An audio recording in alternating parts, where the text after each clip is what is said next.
D. Mace, Vingan, and Donick 1025, The Game, broadcasting from the Busy Bee Plumbing, Heating, and Air Conditioning Game Nashville Studios, home of the $99 yearly Beehive membership, where the buzz is always about great service. Willie Donick, Derek Mason, Adam Vingan, and David Janes here with you. Willie, Derek, and I are live at the brand new Circa Sportsbook here at the Mint Gaming Hall at Kentucky Downs in beautiful Franklin, Kentucky, just over the border from Tennessee. Man, Roughly a, what would you say, 45 Willie? minutes. 35, 40-minute drive. For us for me. East Siders was a little easier to get here than it was for D Mace. Yeah, it was like 45 minutes. Yeah. It was a little traffic, backing me up a couple minutes, but nothing too bad. But I'm telling you this. It's easy to get here. It's easy to get here. When you walk in, first thing you want to do is pull that machine. Just pull that machine. I felt the urge, It's fellas. a tractor beam. I felt the urge, but then you walk in here, man, this place is lovely. They got TVs, and I'm talking about the studio, not out there where the machines are at. I'm talking about the studio. Televisions everywhere, cameras. Man, Willie, Adam, y'all look good, man. Thanks. Willie, Thank your you, head Mace. shining. Look at that, It Adam. is. Your head I'm shining. thinking about too. putting my hat on because it's a little shiny. And Adam's here. You haven't taken your lid off Nah. yet. We got Jensen Lewis coming in. He's got the same hair look that Exactly. Adam and I have. Sort of four ball guys. There could be a serious glare when we get it all put together. But I'll say this, too. Our show, I shouldn't say our show, but shows that I've been on, including shows on this station and going back to previous ones, done a lot of shows from here. This is the first time I've been here since they have built this facility, added on to what they have had before, the off-track horse racing, and they had actual horse racing. They have added this on. It is absolute first class. So if you're thinking, oh, I've been up there, it's not. You haven't seen this place? It is outstanding. Yes. And right off the highway across the border, you drove from the Portland border across to the Kentucky border, and you're here. I was saying to Willie, where's the sign welcoming me to Kentucky? It was there. And then we were here. Yeah, And the grand opening event at the Circa Sportsbook at the Mint Gaming Hall at Kentucky Downs is this Saturday, August 23rd, from 11 a.m. to 7 p.m. There are plenty of giveaways, which we will detail over the course of the program. Jensen Lewis, host of Buy the Books on VSiN, which has a studio. We are in it right now. Former Vanderbilt pitcher, former Major League pitcher. He will join us in the next segment. Tyler Kepner, the Athletics MLB senior writer, will join us at 3:40 to discuss Major League Baseball's continued flirtation with the city of Nashville. Jonathan Hutton from Hot Mike with Hutton and Withrow will join us at 5 o'clock. So a lot to get into today. And I want to start with this. So yesterday I went to Titans practice. Teresa Walker of the Associated Press asked Brian Callahan about the timeline for L'Jarius Sneed. When is he going to practice? When is he going to be available? And Brian Callahan said he didn't want to put any definitive timeline on it, but he was hoping it would be soon. And this morning, I was reading a column by Gentry Estes in the Tennessean with the headline, "When will L'Jarius Sneed return for Tennessee Titans? It's a mystery for the ages." And then I had Building a Mystery by Sarah McLachlan stuck in my head for 2 hours. It's a good song. And by the time that was over, it was official that L'Jarius Sneed had been activated from the physically unable to perform list. He practiced today in a limited capacity. Parker Kelly of our 1025 The Game family said that L'Jarius Sneed said that he is, quote unquote, very confident he will be available by week 1 against the Denver Broncos. Teron Davenport, also a friend of our station, ESPN NFL Nation Titans reporter, said that L'Jarius Sneed said the quad injury is nothing to worry about. It's behind him. Going forward, it's just maintenance. So we wondered if L'Jarius Sneed would ever hit the practice field. Today, it's like Christmas in July except it's August. L'Jarius Sneed, albeit in a limited capacity, hit the practice field today. I'm not going to, get happy or anything like that until I see him playing the game. He's been off for a while. And I don't know what injury it was. Was it the knee? Was it the quad? He says the quad's fine. So is the knee fine as well? So are we doing maintenance on both the quad and the knee now? Because before it was maintenance on the knee, right, everybody? It's maintenance on the knee. And we're trying to get him to practice as much as we possibly can. We knew bringing him in what his practice habits were because of the knee. So we're going to manage it. So are you still managing both the knee and the quad? That's what I want to understand. Because listen, he's fine right now, he says. But what happens when he laces it up? When he laces him up against Denver, first game of the season, and he hasn't played in an actual game, or he hasn't practiced enough? How slowly will they be able to bring him along? Because that's the question. Yes, he's back out of practice. That's great. I'm glad he is. But if he's still managing his quad, like what kind of what kind of injury was it? But I try to keep in perspective that he has always, since the day he came Yeah. in, been managed. So he's just picking up maybe what he's always done, even going back to what he was doing in Kansas City when he was a really good player. But it is definitely tread lightly, right? It's not time to celebrate. No. It I was was being also a facetious long with the time. Christmas in Yes. July. Right, No, right. no, But no, no, yeah, but we knew that. this is a big step because I don't know Uh-huh. that anybody could have predicted when he was going to come off the PUP. It would not have surprised me if he was on PUP for another week or two. Yeah. Like they still don't play until September 7th. So you've got what is that? It's two weeks from Monday. I think so. So you've got 2.5 weeks before you play a game. There's still a lot of progress you can make during that time. In order to give some clarity to Derek's question, Teron Davenport in his story on ESPN.com wrote, quote, Snead had surgery to address the quad injury and also underwent a knee cleanup procedure in May. The procedure and recovery kept him from participating in OTAs and minicamp, and he started training camp on the PUP list. He said the quad injury is a thing of the past, and going forward, it's about maintenance for the knee. Right. So according to him, it's not the quad, it's just the knee. That's what So, he says. that's what he And said. that is what Mike Borgonzi said in the opening press conference of training camp. He did disclose that. Uh-huh. And so the way I interpret it is the knee has always been something they've had to watch closely. And it was something that they had to reveal that, yeah, he did have a procedure to clean out the knee. So all of the people that were skeptical the day that they traded for him and signed him, knowing that there were some knee issues, still are saying, let's see. Let's see if he can give them anything. At this point, I'm still in the mindset that anything he gives them at this point is gravy, and I don't see him as a part of the next great Titans team, the team that's going to take the field in the new stadium. So he's one of these guys that's, what do you do with him? Like, you love having him if he can play. You don't know what he's going to give you. You're paying him a lot of money, but it's like, can you find a way to trade him? I don't think anybody's going to trade for him and get anything nobody's for him. trading for him. So it's like, okay, let's just see what he's got. My issue or my concern is that that this knee after the quad, the knee is still going to be an issue. And just like last year, will he have another injury to that same quad or knee this season coming up? That's why I just need to see him on the field first before I get overexcited about L'Jarius Sneed being back. Yes, I'm happy that they've taken him off of PUP, but until you put on those pads, lace it up and get out there and let guys push and pull on you, you got to stop on a dime trying to stop a receiver. That's when I will know or feel better, when he's doing that consistently. Today was just the first step. That was just the first step. He's still got a few more steps to go before, honestly, I think the Titans believe he can play in game number one, because the last thing you want to do is throw him out there and he's not ready to go. Well, here's my question.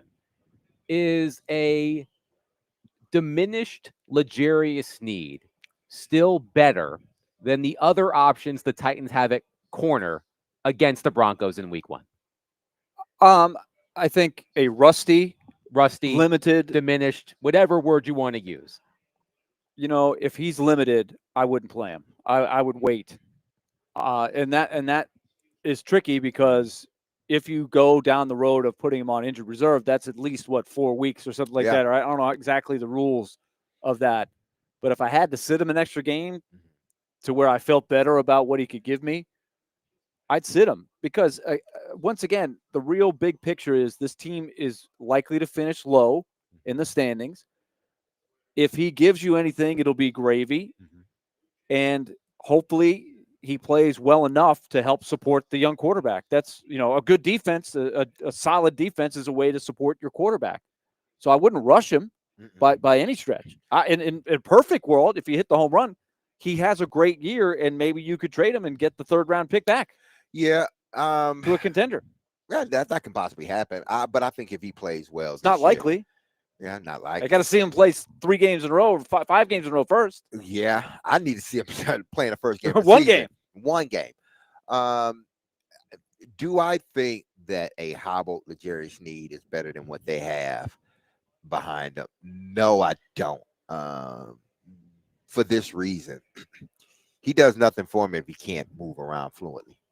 I mean, you might as well I would rather line up a rookie over there. At least I know that guy can run. At least I know he can stop on a dime. If he may not be the best cover guy, but he's not dealing with an element that people are going to attack each and every time. Now, if you want to protect him, roll up the corner, whirl up the safety on the other side, then okay. But then now you are putting your defense at a disadvantage because you're playing something that you really don't want to play. So to me, these next 2 weeks is going to be critical, I think.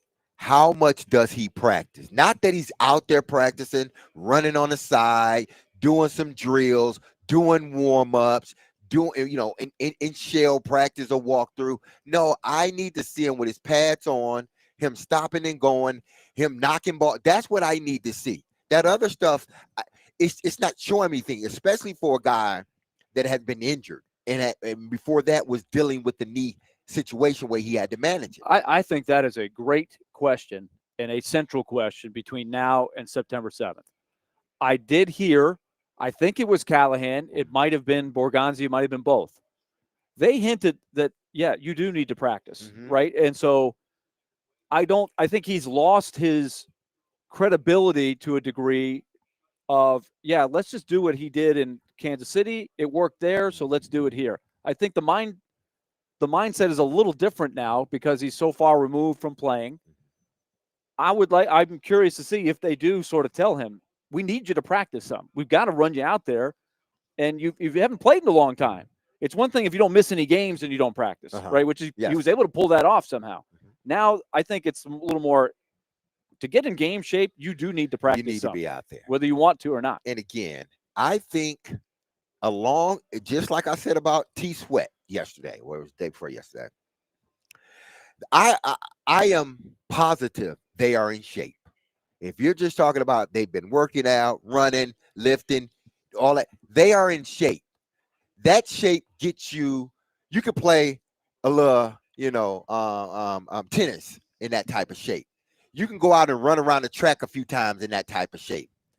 But when you're talking about playing football and people pushing on you, pulling on you and all other stuff, no, you're not in good shape right now. And I'm just being honest. They can say whatever they want to, but you can't fool somebody that has been in that situation, that have seen it. You're in shape, but you're not in football shape. And that's the thing that I'm worried about with L'Jarius Sneed in the knee. Nick Suss of the Tennessean writes, quote, while Sneed admitted he would need time to get back into football shape, he's excited to show the team what he can do against the Broncos. Quote, when it's time for them lights to come on, you'll see a whole different L'Jarius Sneed. And when I read that quote, I thought back to the quote that he gave the local Shreveport, Louisiana station at his football camp a couple of months ago. I'm as healthy as I've been. Maybe L'Jarius Sneed should refrain from making declarative statements because there's a lot of skepticism, right? Yeah. There's a lot of skepticism. And I think he knows it too. Yes. I know that I can only imagine how confident he feels because you do have to be confident to be a professional athlete. Derek Mason knows that full well. But part of me is like, if I could advise L'Jarius Sneed, I'd say, hey, man, take that dial that's up to 11, Spinal Tap reference. take that dial that's up to 11, turn it down to like 6 or 7. Just a little bit. A lot of declarative statements from L'Jarius Sneed, but he is at least off the PUP list. He is practicing in a limited capacity. I believe Teron Davenport said that he participated in the individual portion of practice, not the team drills. But of course, we will monitor this as training camp progresses. We are rapidly approaching week 1, thank goodness, of the NFL season. 615-737-1025. Our phone and text lines are driven by WilsonCountyHyundai.com. We are live at the brand new Circa Sportsbook at the Mint Gaming Hall in Franklin, Kentucky, just over the Tennessee-Kentucky border, roughly 45 minutes from Nashville. A great setup here. If you love sports, this is where you need to be. Coming up next, Jensen Lewis, host of the By the Books show on VSiN. We are squatting in their studio right now. Also, a former Vanderbilt and Major League pitcher. He will join us coming up next, 615-737-1025. Speaking of baseball, later today on ESPN 94.9 The Fan, the Nashville Sounds take on Louisville at First Horizon Park with the first pitch at 6:35. Coverage is also available on the Game Nashville app and at theGameNashville.com. Sounds Baseball on ESPN 94.9 The Fan is presented by Twin Peaks and Family Leisure.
Derek Mason here, and if you've injured yourself in a motorcycle accident, go to lawtigers.com for your free case evaluation. Even if your accident was months ago, you have nothing to lose by calling Law Tigers. Insurance companies want to pay out as little as possible. A matter of fact, nothing at all. Law Tigers make sure you get the compensation you deserve and doesn't get paid until your case has been settled. Listen, they understand how much your bike is worth to you, and they will get it all repaired or better yet, replace. Law Tigers is the resource the motorcycle community turns to when need. So whether it's to support you at an event or if they see you broken down on the side of the road, with Law Tigers, you'll never ride alone. So call 1-800-LAW-TIGERS or visit lawtigers.com. Law Tigers is powered by Freeman and Fuson, and you can find them in Nashville at 2126 21st Ave South. That's Law Tigers, Tennessee's motorcycle lawyers.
Tune into 102.5 The Game this Saturday at 11 a.m. for our college football game of the week. It's that time of year, guys. Is this week 0?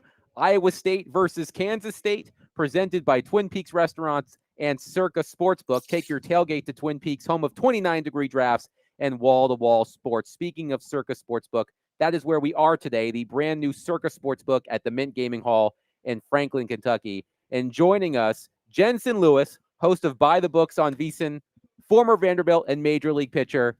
Thank you for letting us into your home today, Jensen. Pretty neat stuff, right? First broadcast today, just kind of christened it here, ribbon cutting ceremony as well. Our CEO for Circa, Derek Stevens, VP of Ops, Mike Palm here, a host of great people from the Circa family, and then of course all of our people putting everything together here. I was asking Alex Bars, our chief engineer, I'm like, okay, from the time you got in here to put everything together, he's like, yeah, we were here in July, and then everything has really gone warp speed from there. So we are the first East Coast Midwest base home for VSiN, and would say aggressive expansion is the great way to put it, with our first stop here closer to the eastern seaboard. Now, was there a pair of giant novelty scissors for this ribbon cutting? I'm sure they did. Yeah, we got done at 9. We talked to a few of the dignitaries here, and then just with how early it is, my co-host Dave Ross moving from Las Vegas to be here every single day in studio. Imagine getting up at 2:30 in the morning, and then the commute into the studio, because it would be 4 to 7 local time out in Vegas. Fortunately for me, back in Cleveland, it's still 7 to 10 Eastern. So it's a normal life for me. And I think that was the most exciting thing for him was, hey, I get to kind of come back and be a normal human being, and then also be able to open this brand new property.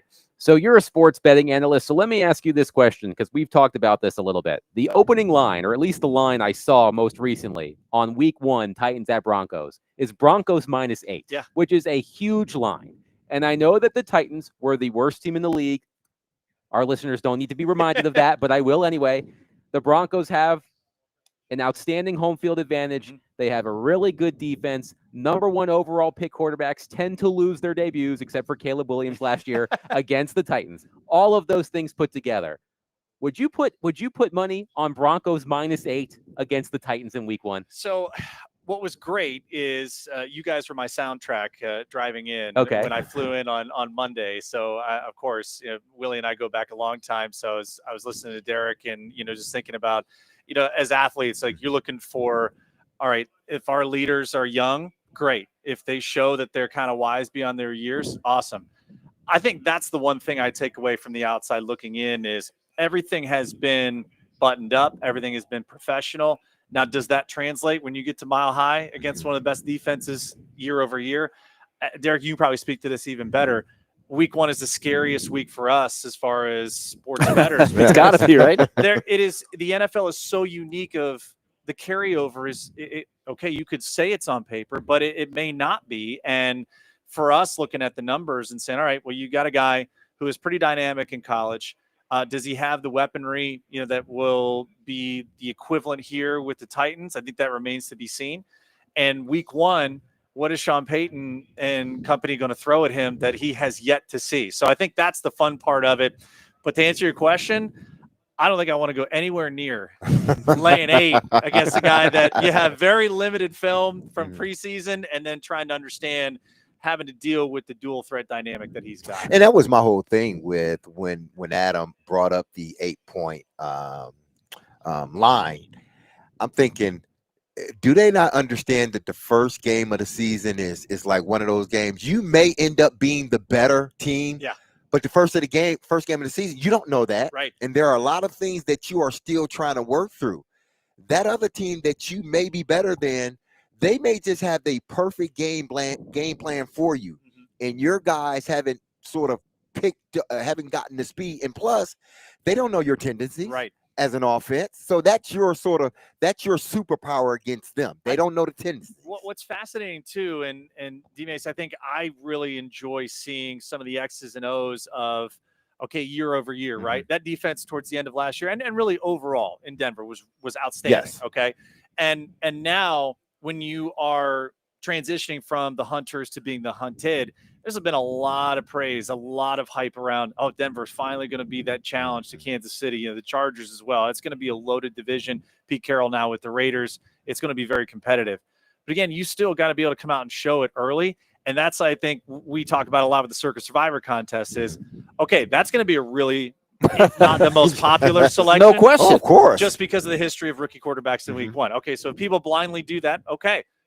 But is Cam Ward the guy that you want to look up and wake up on Monday morning and be like, that guy beat me?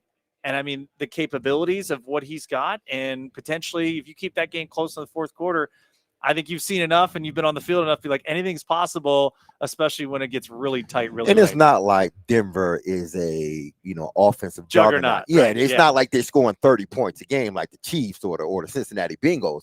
This is a team that struggles at scoring as well. Yeah. But because they got an awesome defense, they can win those close games. Again, when I look at this game in the point spread, I'm sure as they start to get closer to the season, it may shrink a point, maybe 0.2, but the superpower that Brian Callahan has is you don't have the tape on my quarterback like I have on your quarterback. That's their superpower. It is ironic because I look back. Marcus Mariota's first game was against Jameis Winston. Right. Levis' first game. Will Levis's first game was not opening day, but it was a 4-touchdown pass. He looked like he was met. So you never know how the first game's going to go. Yeah. And I think that's also, too, you remember last year, Bengals were 8-9 point favorites against the Patriots. Patriots went outright, and all hell breaks loose. And you're out of your survivor pool, right? You're in your survivor pool. Thanks a lot. Hurry up and wait for next year. So, but I think overall, guys, I think just listen to you and kind of from our perspective too. You look at the South, pretty wide open. If you think that Houston is just going to roll up and be like, all right, we're going to take this division, I think there's another thing coming. Is Jacksonville going to be improved with Liam Cohen? We would believe that just on his track record, but I think some questions to be answered there too, from a defensive standpoint. The Colts, I'm with you, D-Mace. I'm thinking like this is a huge indictment on that front office from the Anthony Richardson angle. But again, also a change in philosophy maybe from what the late Jim Irsay would have done versus now the Daughters run it differently. They think differently. Is this win now urgency? You pay a guy $14 million to come in, probably not to hold a clipboard and put on a ball cap. So anxious to see kind of what that is. I think it's a highly emotional game at Lucas Oil there, but I'm anxious to kind of see, where this division ultimately plays out. And that's in exactly what you said, because we look at Houston, and Houston is probably the most complete team within the conference. I think they more than likely has the better coach, better quarterback, defense is better throughout, but they still have their problems on the offensive line. Sure. Can they protect their quarterback? So, and that is a huge thing because he did take a step back last year. One, because he had injuries on the offensive side of the ball at his skill positions, but then two, the offensive line wasn't as good as what they thought it was. Indianapolis, like I say, that's just an indictment. Everybody needs to be fired, especially if this season doesn't go right. That's an indictment when you bench your guy after not even really 15 games. You benched him after 2.5 seasons where he spent most of it hurt. And then you look at Jacksonville. Jacksonville is probably the one team, as they have been every year, where they have something, but you don't know if they can put it together. Right. The quarterback and head coach has to match, and it hasn't matched the last 2 times. Yeah. And they're hoping that he and Liam Cohen can be that match made in heaven, in football heaven. And then they can go from there. Because if they don't, they're going to be back in the same situation they were in last season and season before that. So to me, the Titans are they're in a bad situation because of their roster, but they're not that far from taking over the second spot, and really maybe in another year that first spot may be in view because of the conference. D-Mace is full of hope. Yeah, full of hope. Everybody's 0-0. Jensen, I'm curious. We were talking about Jacksonville. I don't know if you guys do a lot of, I'm sure you do, but prop bet kind of things with Travis Hunter. We're so curious about how much he's going to be able to play on both sides of the ball. Like, what are your thoughts on how you think that's going to go? I think we have collective skepticism of just if his body can hold up mentally and physically. But What kind of action are we looking at there? Because they want him to be the star on both sides of the ball. Yeah, and I think the early reports of Liam Cohen saying the offense is going to go through Brian Thomas Jr. kind of gives you an idea of what they want to do from Trevor Lawrence. And off the top of my head, I think I remember Travis Hunter's receiving prop right around 750.5 yards receiving. To me, that would be, if I were to make a best bet on any of his props, that's probably where I would go as the over on that. Because I do feel that they're going to want to involve that dynamic and also allow Brian Thomas Jr. to have as much one-on-one coverage instead of people saying, we're taking him away, we're going to force you to beat you the other way. So the receiving touchdowns right around 4.5. I just don't know if that's the guy you trust enough in the red zone. Unless he breaks off a couple of big ones here, then I wouldn't want to be so scoring dependent as far as that goes. I would think the volume of how often they would want to get him the ball on offense makes more sense. Receptions, all that, I'll throw that out the way, because I just believe that his speed, I would rather err on the side of I'll take the athleticism there and knowing that he can break it at any moment. But I'm with you too, that how much he has to do on the defensive side.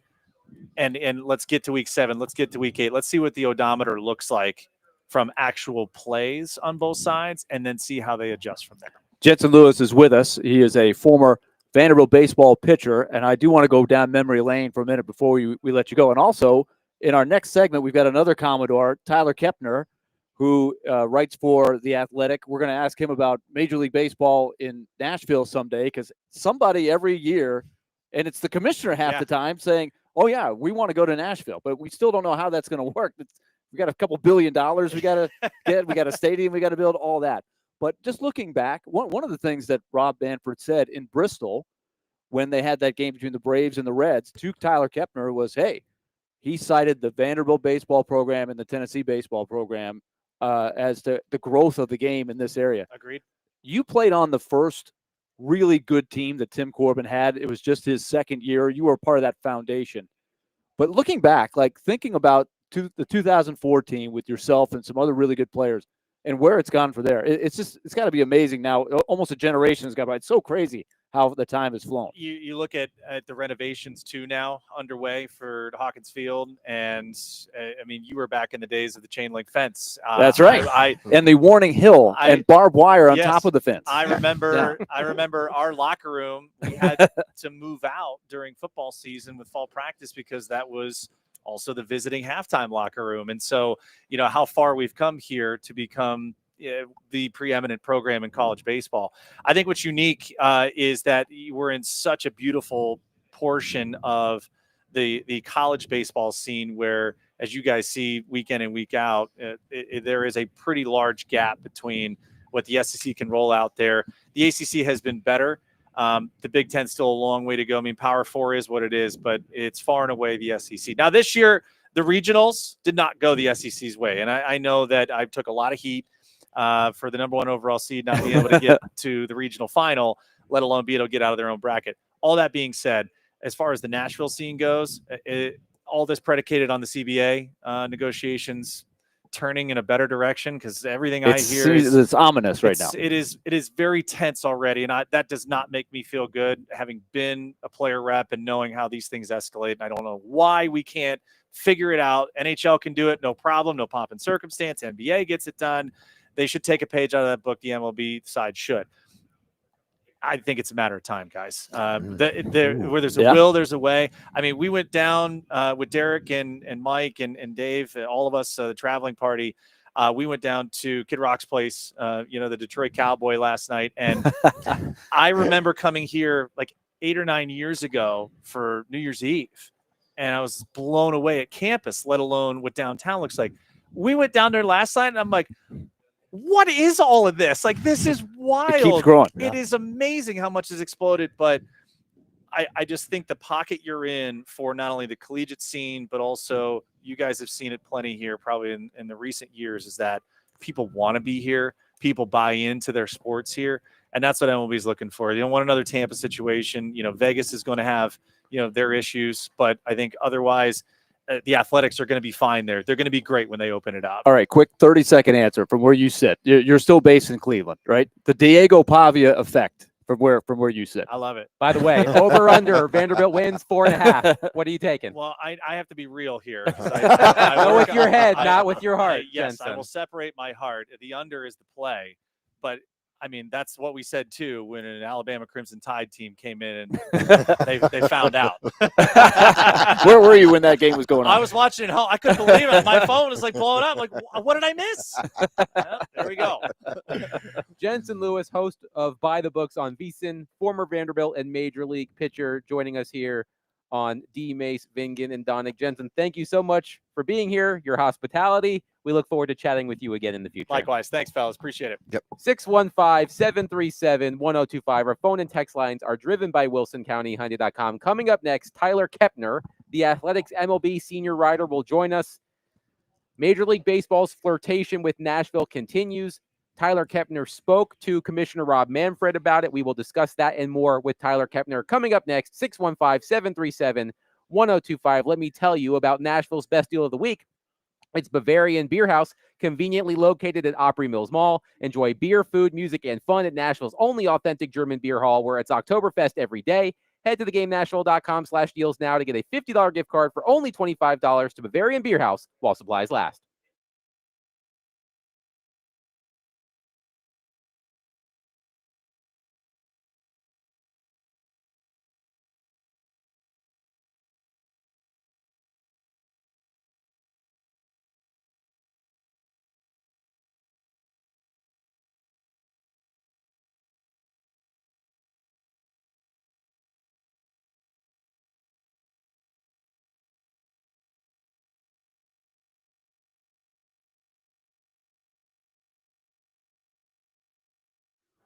Hey, it's Derek Mason, and if you think about if you're thinking about your home's curb appeal, don't overlook your garage. Please don't do that. It's the biggest opening in your house. That is why I always recommend all Four Seasons garage doors, owned by Dan Watkins, this locally run, family-owned business you can trust. They've got a huge selection of garage doors. So if you're ready for a new look, this is the place to go for quality. If you just want your garage door fixed, whether it's a spring replacement, opening replacement, section replacement, or any repair, they'll get it done right. They can also quiet that noisy garage door or opener that's been driving you crazy, people. I tell you again, I've had one like that for the longest. I need to get them in here to fix that because it does get on my nerves when I'm closing it. But the installation, don't even worry about that. Nobody does it better. They're big enough to serve, but small enough to care. That's why so many Middle Tennesseans trust them with their homes. Check them out online at all4seasonsgarages.com. That's all four, the number 4, seasonsgarage.com. When trust matters, call All Four Seasons Garage Doors.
D. Mace, Finnegan, and Donick, 1025. The Game, Derek Mason, Willie Donick, Adam Vingan. We are live at the brand new Circa Sportsbook at the Mint Gaming Hall in Franklin, Kentucky, just over the Tennessee-Kentucky border.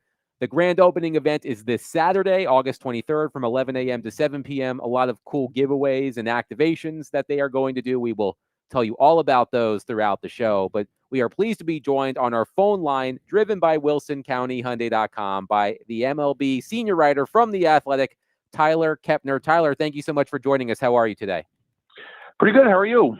We are doing well, thank you. So recently you spoke to MLB Commissioner Rob Manfred about Nashville as a potential expansion market during the Reds-Braves game at Bristol Motor Speedway. There was a tremendous turnout for that game.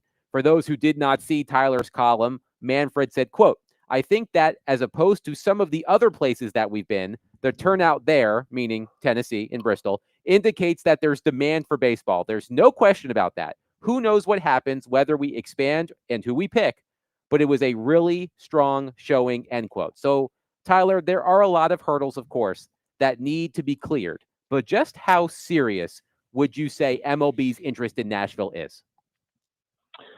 Well, I think they're very serious about Nashville. I think they see Nashville as up and coming, growing market where a lot of their players live there.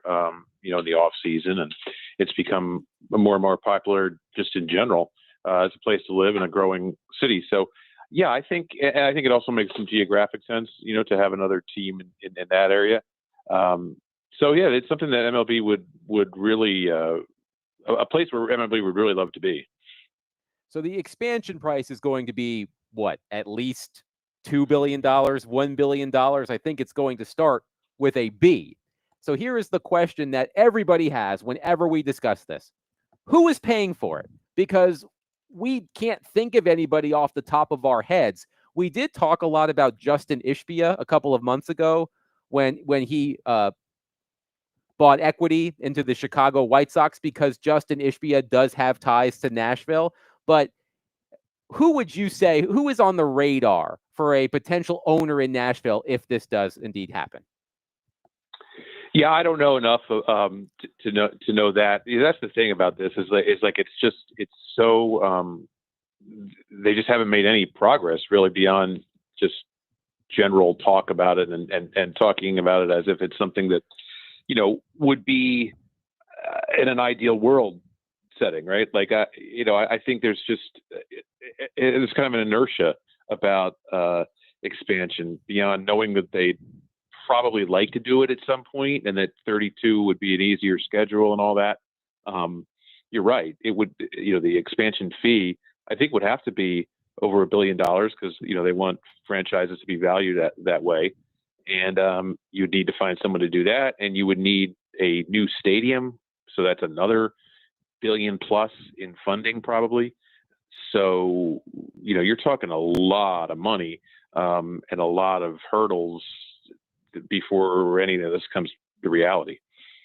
Tyler Kepner is with us from The Athletic. And Tyler, it's interesting. Jeff Passan, a guy that you have known for a long time, a fellow national writer, he went on the Pat McAfee show the other day and was talking about Nashville as if it was a shoo-in. He used the word shoo-in for expansion someday.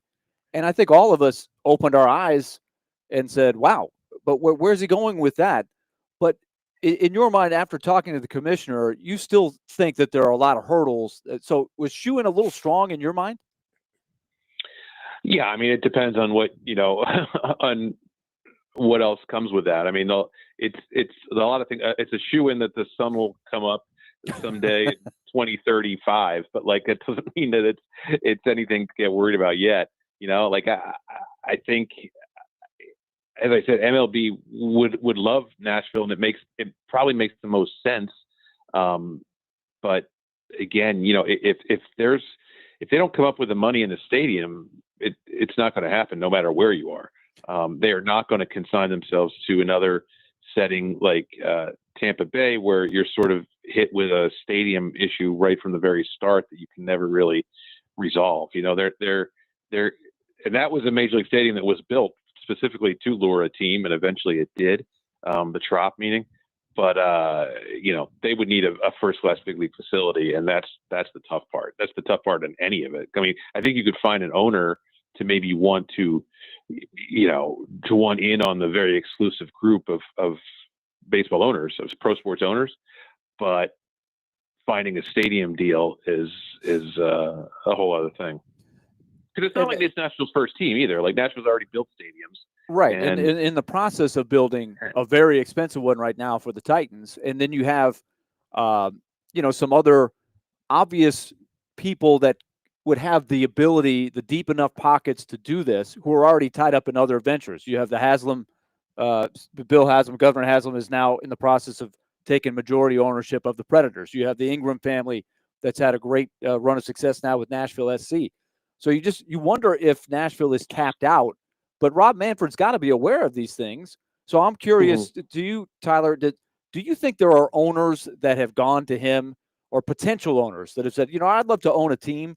I'm not tied to any city, but you let me know where, and I'll go. Because right now there doesn't seem to be any momentum of anybody here in the city saying, yeah, I want to make this happen in this city.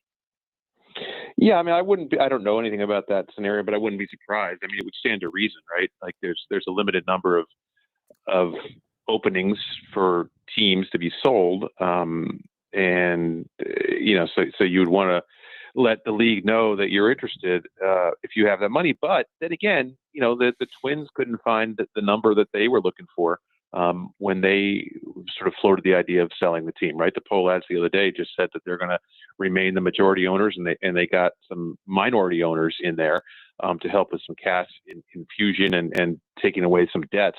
But they are going to remain on. And remember, Artie Moreno of the Angels explored a sale, and he couldn't find the price he was looking for. It looks like the White Sox and the Rays will be sold. But, these owners see what other franchises are going for, and they want a big price.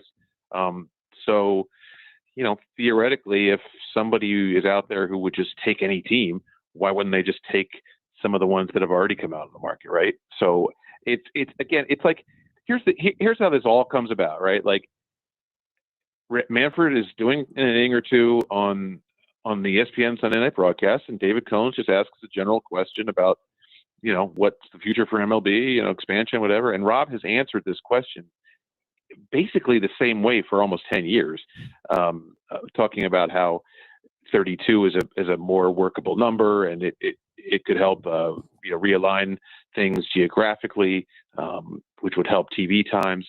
It's really nothing new. It's just the fact that he said it during a national broadcast, and that it hasn't really been a topic in a couple of years, that it's kind of getting recycled. But I don't know that there's any momentum to do it, just because of all the hurdles that you mentioned. It is a goal, in theory, and a best case scenario thing, but there's still so much before it becomes a reality that I don't think it's on their radar, especially when you have Tampa's situation where they're still kind of in flux with where they're going to play. Sure. What about the realignment? In the Sunday night broadcast, Rob Manfred went into a lot of detail about what he wants to do with realignment. When you look at it, if you're a baseball purist, you probably gasp a little bit. Can you see that happening? I think I could. They've talked about it for so long. I hate the idea of like a Western Conference and Eastern Conference, or whatever you would call it, or if you would just still call it AL and NL, but just scramble the team so much that it wouldn't mean much. I do think we need to remember that the American League and National League really only really exist symbolically now anymore. Like, it's really one league. It used to be, the American League would have its office, the National League would have its office. They would hand down discipline through those offices. They didn't play interleague. Now they play, every team plays every team every year. So we're seeing a movement toward that, right? We're seeing gradually over the years, with the league identities being dissolved, with the DH being universal, with interleague play every day. It's trending toward something radical like that. And baseball's shown that they can do somewhat radical things, and the product is still very popular. Whoever thought we'd have a man on second in extra innings, for example. I mean, the pitch clock, I think, is awesome, and everybody loves that. So that was a successful innovation. And maybe they think that this one could be too. But again, it's not going to happen until there's 32 teams, and there's a lot that has to happen before that. And I don't know. I mean, I don't know if there's a way to realign things, while only tweaking the existing league structures. What Rob's talking about would seem to be like some kind of, Western Conference, Eastern Conference thing to get more times, more favorable start times in those local markets. And then, of course, an extra layer of playoffs to sell.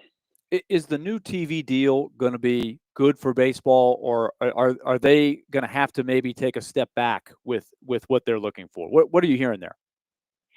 I think it's going to have to be good for baseball because it's such a disaster, the way it is now with the blackouts. I mean, baseball has been justifiably flooded with complaints for years now about the ridiculous blackout rules.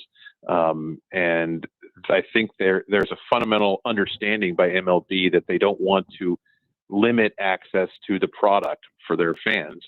It doesn't make sense. The model that all these blackouts were based on is now, outdated because everybody's using streaming. So they're really trying to figure out a way to monetize this vast inventory of events they have to sell programming, right? Like they have so much programming, they want to make it available to everyone. And I know they're working really hard on that. And I cannot imagine a scenario where it's worse than what it is now, where you have so many blackouts that it's repelling a lot of fans who want to see your product. Tyler Kepner, senior writer at The Athletic, covering Major League Baseball, has been our guest on D-Mace, Vingan, and Donick. Tyler, great stuff. Thank you so much for your time. We'll chat soon. All right, fellas, no problem. Thanks. Tyler Kepner here on the program. 615-737-1025. Our phone and text lines are driven by Wilson County, Hyundai.com. Coming up next, the lesson that NFL teams will learn from the Colts, let's call it what it is, mistake of drafting Anthony Richardson, and something that the Titans avoided in this scenario by drafting Cam Ward. We'll do that next. 615-737-1025. This fall, live at the Pinnacle at Nashville Yards, Tim McGraw will perform at Trinetics' Rock the Cradle. This event is sure to be a great time celebrating a great cause. Proceeds from the event will support newborns and moms at Ascension St. Thomas Midtown. Get your tickets now at rockthecradlenashville.org.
5 The Game, broadcasting from the Busy Bee Plumbing, Heating, and Air Conditioning Game Nashville Studios, home of the $99 yearly Beehive membership, where the buzz is always about great service.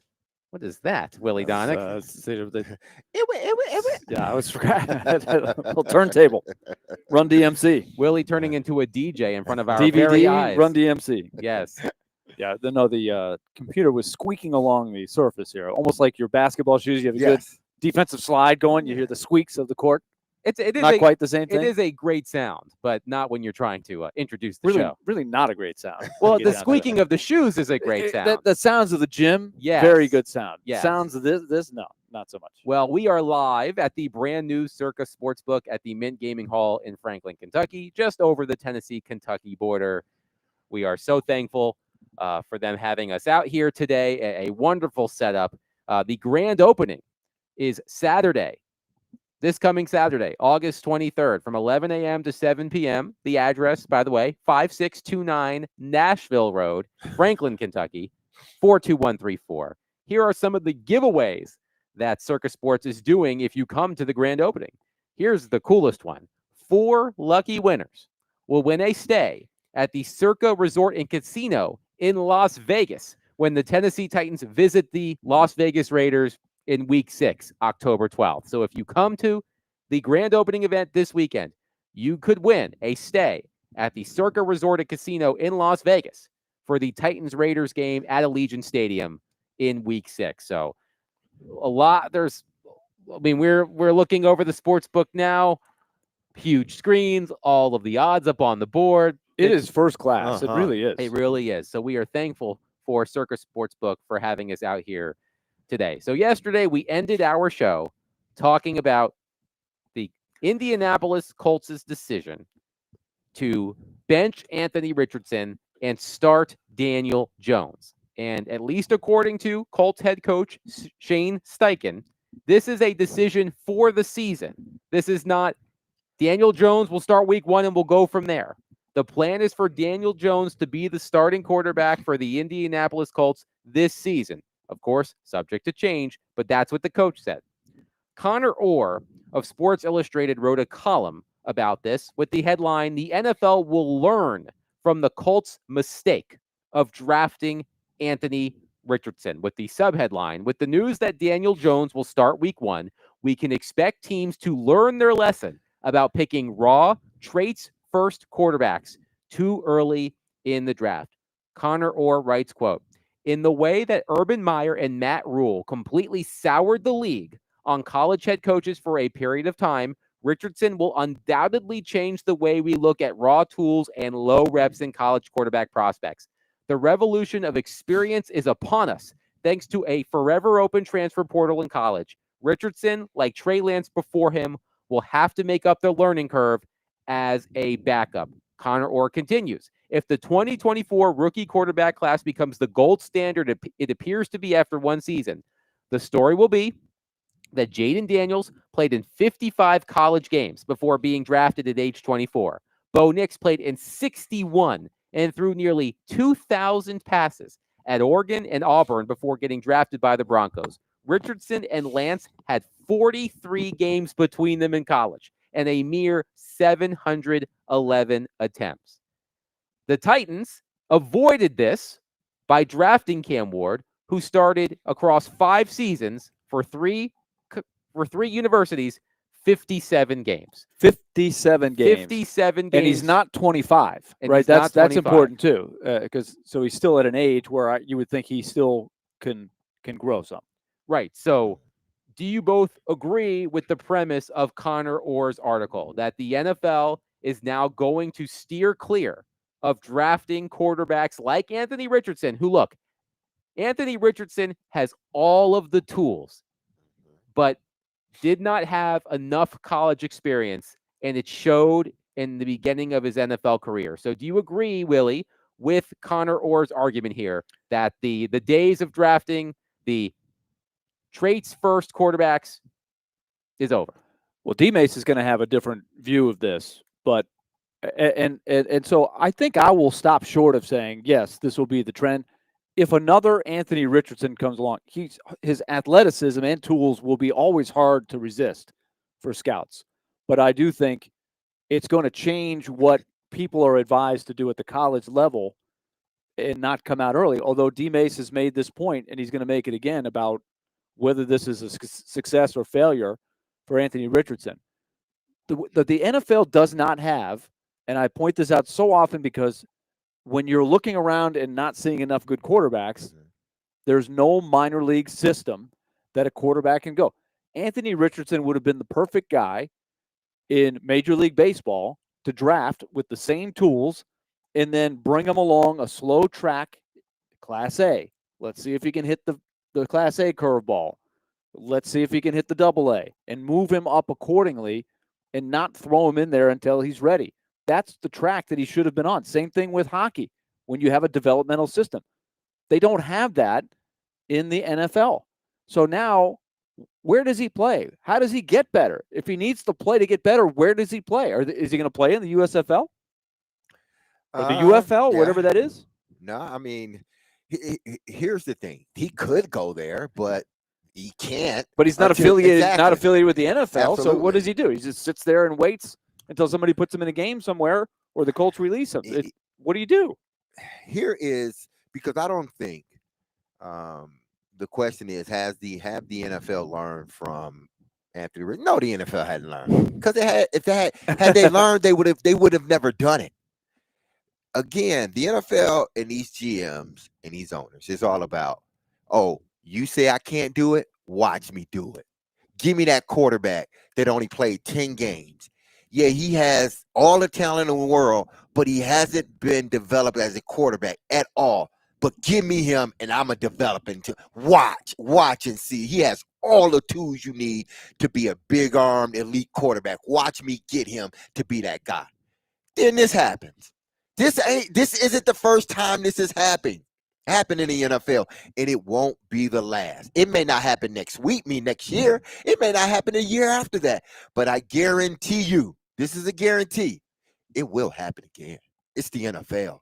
It happens in NBA. It happens in the NHL. It happens in MLB. Yep. Drafting on tools. Exactly. They are going. No, you can't resist. It is so tantalizing to just watch Anthony Richardson in college, some of those games. I'm like, wow, look at what he can do. All the while not understanding that this kid hasn't developed, and it's going to take him a long time to develop. But Anthony Richardson did the right thing. He left college before anybody realized that he may not be the quarterback we thought he was. Now you're in $30 million, probably a little more than that, because that contract is guaranteed, as one Robbie would say. Guarantee that contract it is. So he's not going nowhere, no matter what anybody says. Anthony Richardson, unless a trade comes, and if somebody trades for him, that answers your question, Adam. If somebody trades for Anthony Richardson, that answers your question right there. They're going to keep on taking shots at quarterbacks like this, at players like this. Hell, the Titans took a chance on Femi. It's the same thing.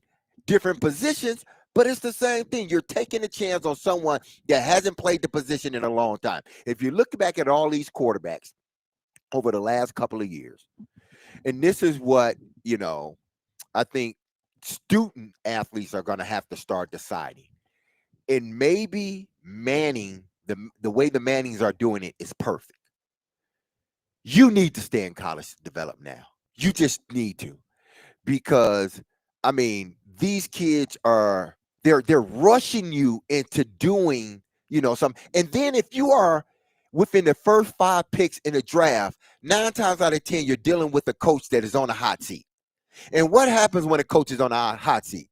He's going to expedite the development, and he's going to rush you into a decision. He's going to rush you into a place you don't need to be. There was no way Richardson should have been a starter last year, his rookie year. He should have never been named the starter his rookie year. But he was. Why? And he continued to be named the starter the next previous season. Why? Because Shane Steichen was on a hot seat, and he needs a hit.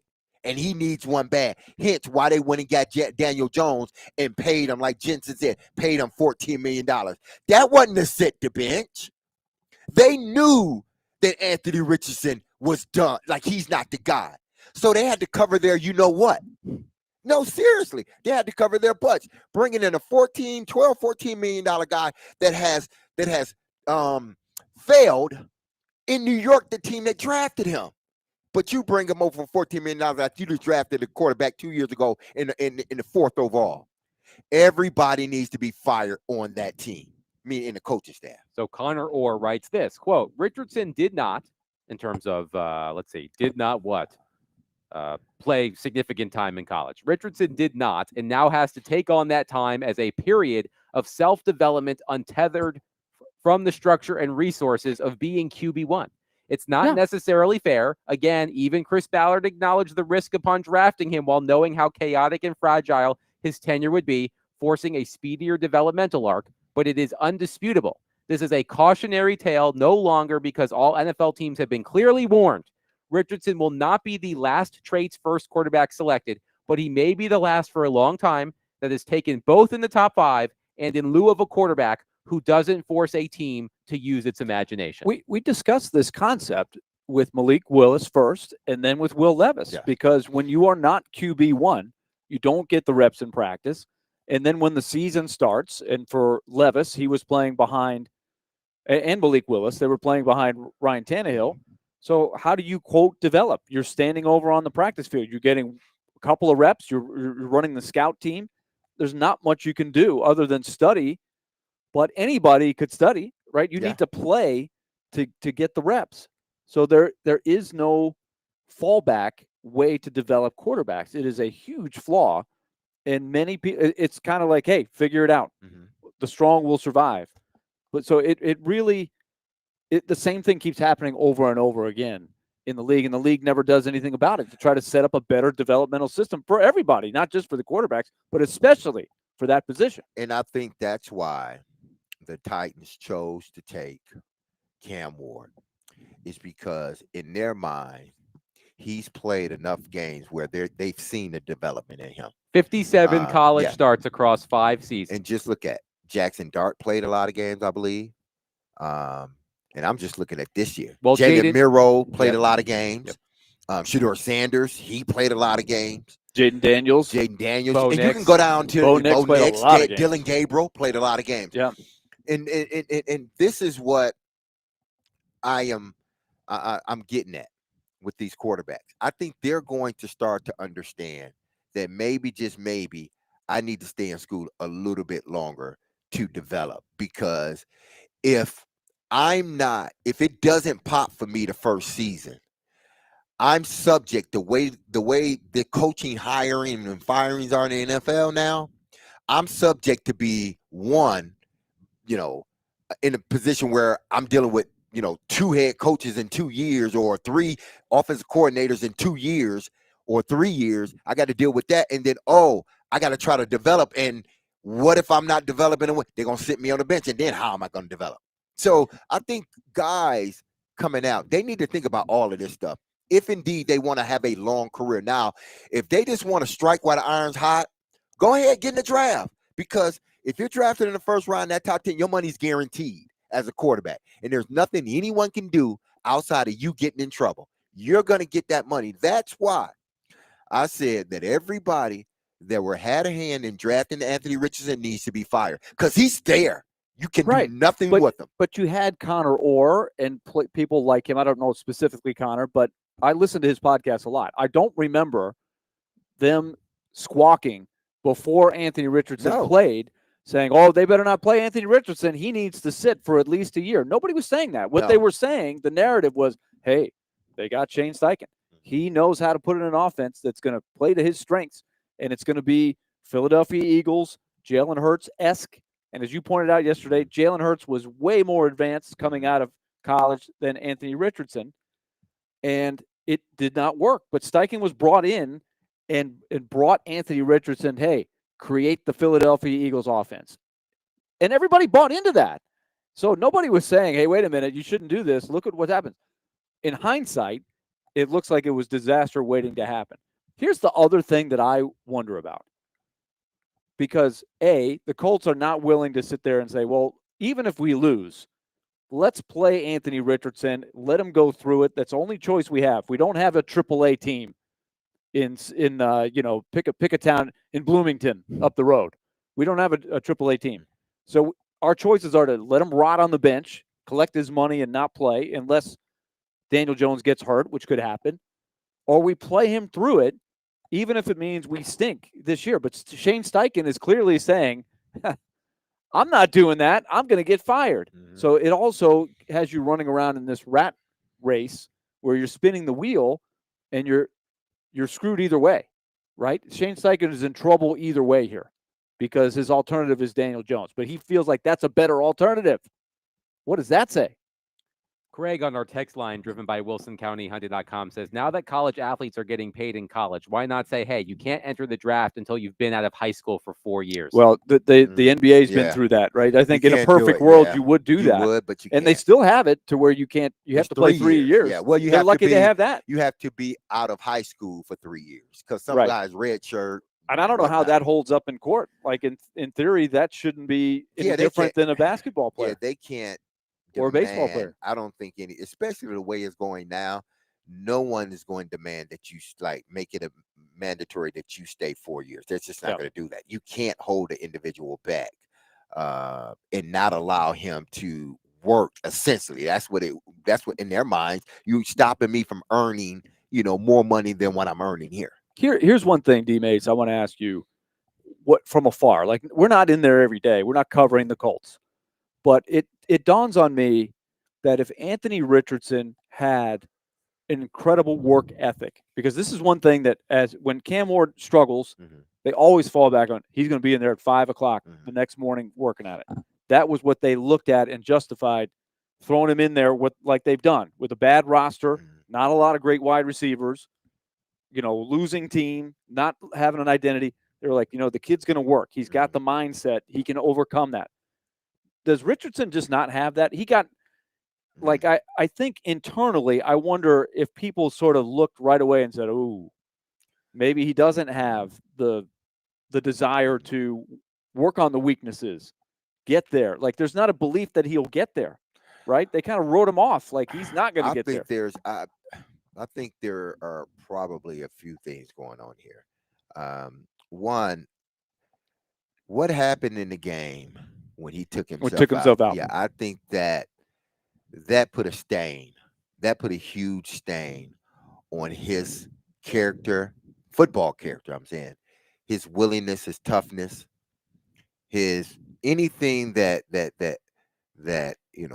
would cause someone to think, this guy, he's not made for this. I think that one moment right there had a lot of people in that building saying he may not be the guy. And then as you see him play, there's one thing I think to make a mistake here and there, but when you start to make, like, I'm giving you you're not recognizing the same things over again, and then you almost get your own self decapitated because you didn't read the easiest thing in the world. That was the easiest blitz. They showed that blitz. It was like, I saw that blitz yesterday. I saw that blitz yesterday.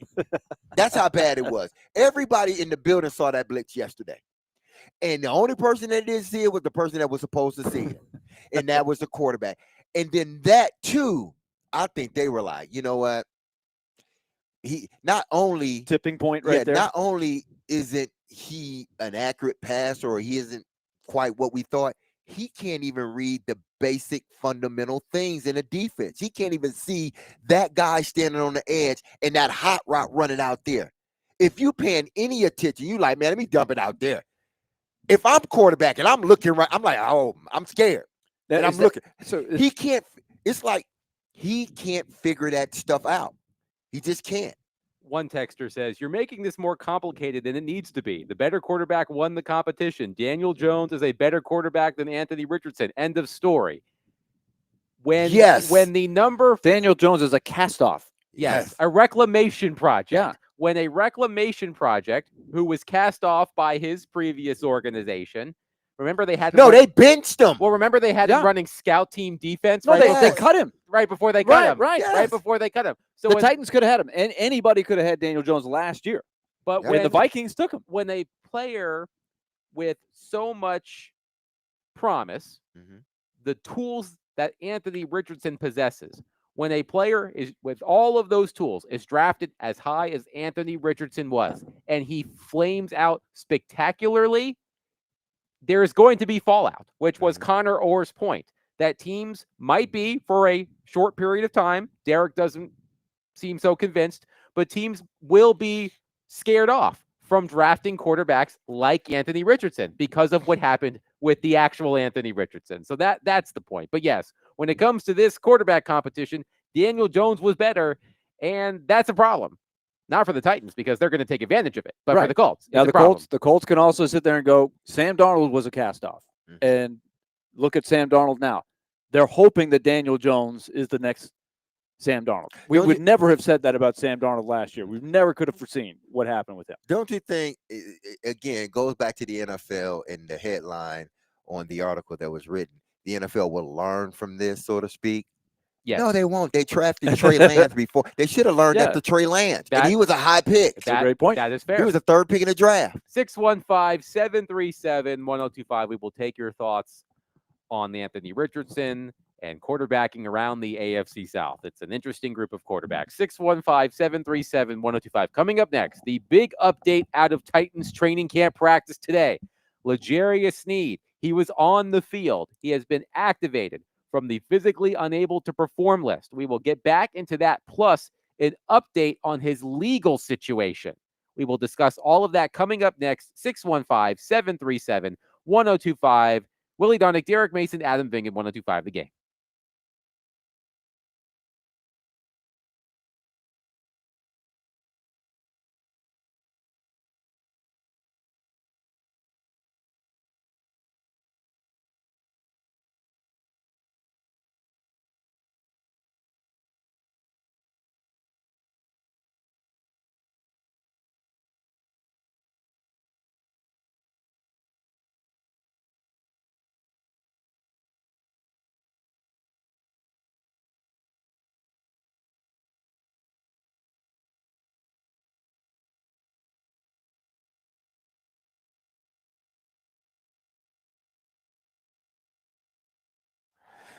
Hey, this is Derek Mason, and you heard me tell you about Dr. Lodge and his staff over at Cool Springs MD for some time. If you set out to lose weight, chances are it's not your first time setting a goal to shed some extra pounds only to face disappointment. But I got some news for you, and it's good.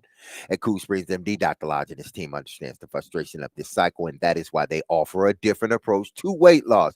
Their comprehensive weight loss program is led by Dr. Jeffrey Lodge and addresses the root cause of weight gain with tailored nutrition, exercise, blood test supplements, and more. They will customize, just like they did yours truly, customize a program specific to you and you only. So connect with Dr. Lodge at CoolSpringsMD.com today to schedule your appointment for a personalized weight loss plan just for you. That's Cool Springs MD, where your weight loss journey becomes a success story.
D. Mace, Vingan, and Donick 1025. The game, Willie Donick, Derek Mason, Adam Vingan here with you live from the brand new Circa Sportsbook at the Mint Gaming Hall in Franklin, Kentucky, just over the Tennessee-Kentucky border.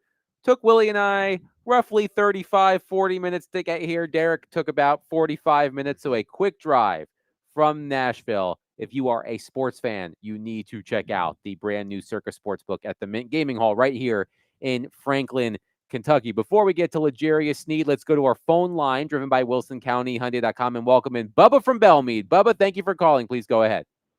Yes. Good afternoon, gentlemen. I use that term very loosely, but I'm a fan of Bill Parcells. I think he's one of the best coaches, and he always said, you know, we look at, from a quarterback standpoint, we look at basically two things, and I think Mace kind of geared in on this. One is accuracy, and the other is able to read defenses. And when you only play 20 or 25 games in college, I mean, there's no way to evaluate that in any sense. And so, you know, what the Colts did, I mean, they drafted a guy that has a lot of talent, was able to run with the ball, is fast and everything else. But again, was he able to really read defenses? And was he an accurate passer? And in both situations, based on at least last year, no, he wasn't. So, you know, I don't know what you do with him now, because like Willie said, what are you going to do? Put him on the bench and let him, you know, carry the clipboard?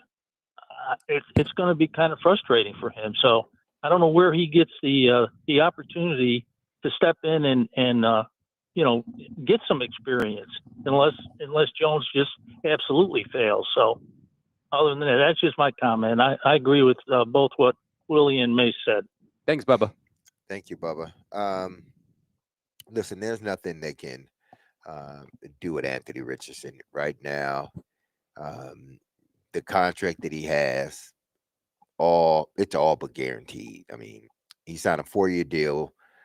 21 signing bonus, 33 guaranteed, and an average salary of 8.9. So that $33 million is guaranteed to him. So you're not going to cut him unless he does something egregious. And if that happens, then you could try to void the contract. But he doesn't seem like that type of guy. He just isn't who y'all thought he was from a player standpoint. Now, listen, the young man may develop a little bit more, but it's hard to see in the next year or two that he would develop enough that it would justify you taking a chance on him at the 4th pick in 2 years ago's draft. So they're on the hook for him. Will other NFL teams make this same mistake again? Yes, they will. So don't worry about it. It'll be coming to what they said about the movies coming to a theater near you. Yes. Near you. It's going to be coming to a theater near you or a draft near you in about 3 more years. I guarantee you somebody will take a flyer on a guy that is basically a development at the quarterback position. The big news out of Titans training camp practice today, L'Jarius Sneed was a limited participant. He has been activated from the physically unable to perform list. He spoke after practice, said that when the lights come on, you'll see a whole different L'Jarius Sneed. He is, quote unquote, very confident that he will be available for week 1 against the Denver Broncos. Paul Kaharski of paulkaharski.com has an update on L'Jarius Sneed's legal situation. From Paul Kaharski, quote, L'Jarius Sneed's felony charge for aggravated assault with a deadly weapon will be reviewed by a grand jury in Dallas County, Texas on September 25th. That jury will decide whether to indict him. Sneed told Kaharski earlier in the day that he did not have a feel for whether he would be indicted. Kaharski continues that Sneed said he had, quote unquote, no concerns about the legal situation, which also includes a civil case. He told Kaharski he has severed his relationship with, I hope I'm pronouncing this correctly, Deconze Warmack Williams, who Carrollton, Texas police said Sneed was with when shots were fired out of their car at an auto dealership on December 6, 2024. Severed ties. What's so funny? Yeah. I mean, he did the right thing. He did the right thing By by saying severing ties. Yeah, Yeah. by saying that. You want to get yourself as far away from that right there. And he did exactly. So I don't blame him. But now it's all of us, you severed ties and all this other stuff, and it wasn't my fault. I get it. You did what you needed to do, but it's just funny. The quote was, "I do not associate with that dude anymore." End quote. Not to make light of the situation, which is a serious allegation, but he does not associate with that dude anymore, quote unquote. From Ladarius. When did he stop associating with that dude? I'm glad he Yeah. doesn't. But I wonder when did he stop associating himself with that dude? Kaharski says that Williams' LinkedIn profile still identifies him as Snead's personal assistant. Well, Snead can't do anything. I mean, about who that. updates their Yeah. LinkedIn that much these days, you know? When was the last time we updated our LinkedIn pages? I ain't even got one. I don't have one. yeah, Lucky you. I deactivated mine years ago. So Lucky Well, you. Don't we also find it? It's nothing new, but the grand jury's not even hearing this until September 25th. That's a long way away. Yep. In theory, you can Yeah. have this settled. What we were talking about in the summer is you would think behind the scenes you'd have to weigh heavily, unless you didn't feel like you did anything wrong. Making this go away completely would be heavily on the table, right? yes. So September 25th, you get the grand jury. Maybe you wait and see. If he doesn't get indicted, I don't know what happens to the civil suit. Could still go forward, right? This could be lingering in the backdrop for a long time, and you've got the physical problems going on as well. So there's a lot on his plate. But what will the league do? That's a good question too, because they don't even need a conviction. Yeah, they don't need a conviction to if they thought you were out of line. If they thought that the people you associated yourself with committed this act. And here's the part that I'm like, okay, I'm glad you did sever ties with them. But when did that happen?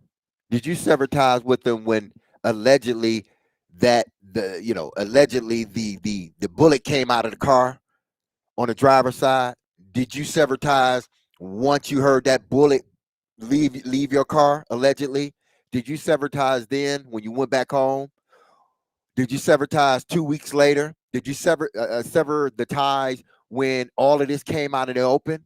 When did you sever ties? Or was it just now you severed ties? And either way, to me, the story is does the not best. Make, yeah, it's the story the best. does not make it clear. Exactly.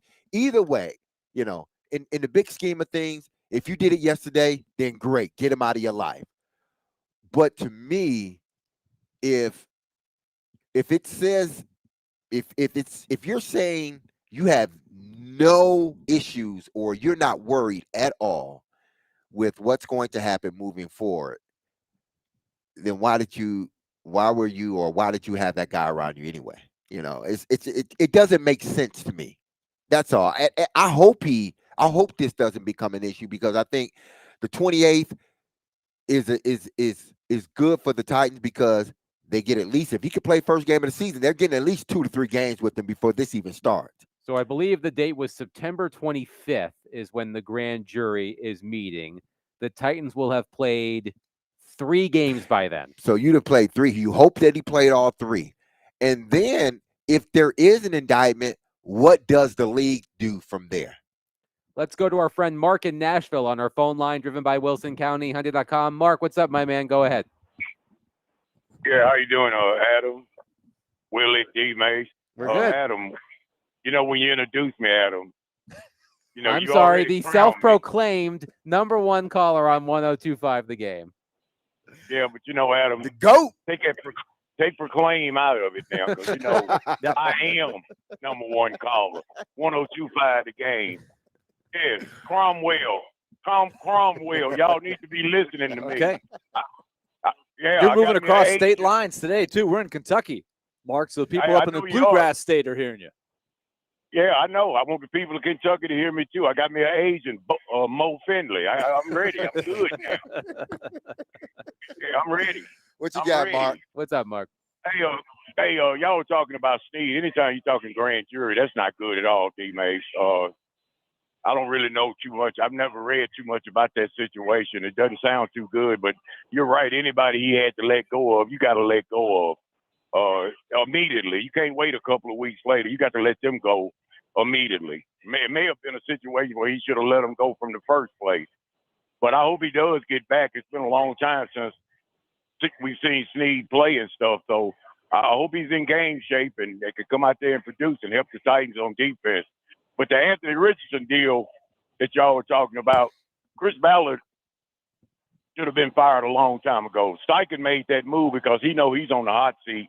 That's why he put Daniel Jones in there, and he didn't want to ride with Anthony Richardson because Anthony Richardson was supposed to be the Jalen Hurts of that offense.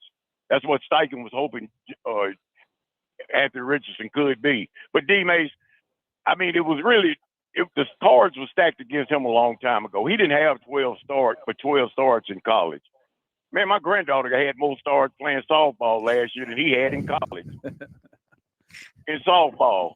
I mean, come on now, man. They you know, and I remember when Steelman wanted Anthony Richardson to be a Titan. Come on, man. He's just best thing for him to do is ask to be traded and get on out of there. That situation is never going to work. I don't even think they would go back to him, even if it didn't work with that. But with Irsay's daughter taking over, and I mean, you got Jonathan Taylor. They paid some money too. He hadn't produced in a while. This is what Wisconsin backs do. They fade out early, and he hadn't been producing like he should. But I'm gonna say this before I go, Adam. Okay. And Willie, this is gonna make you happy, Adam.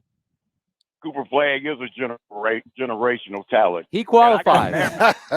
Yeah. And Now you're just sucking up to me, Mark. No, I'm not sucking up to you. Oh, I suck up to He hasn't no played a one, game Adam. in the NBA yet.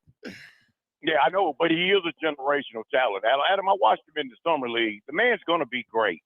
And I mean, look, they're not going to miss Luka. I think they're going to be a better team without Luka Doncic because Cooper can do things that Luka couldn't. He can play the defense. He can rebound. He can pass the ball. He can do a lot of things, man.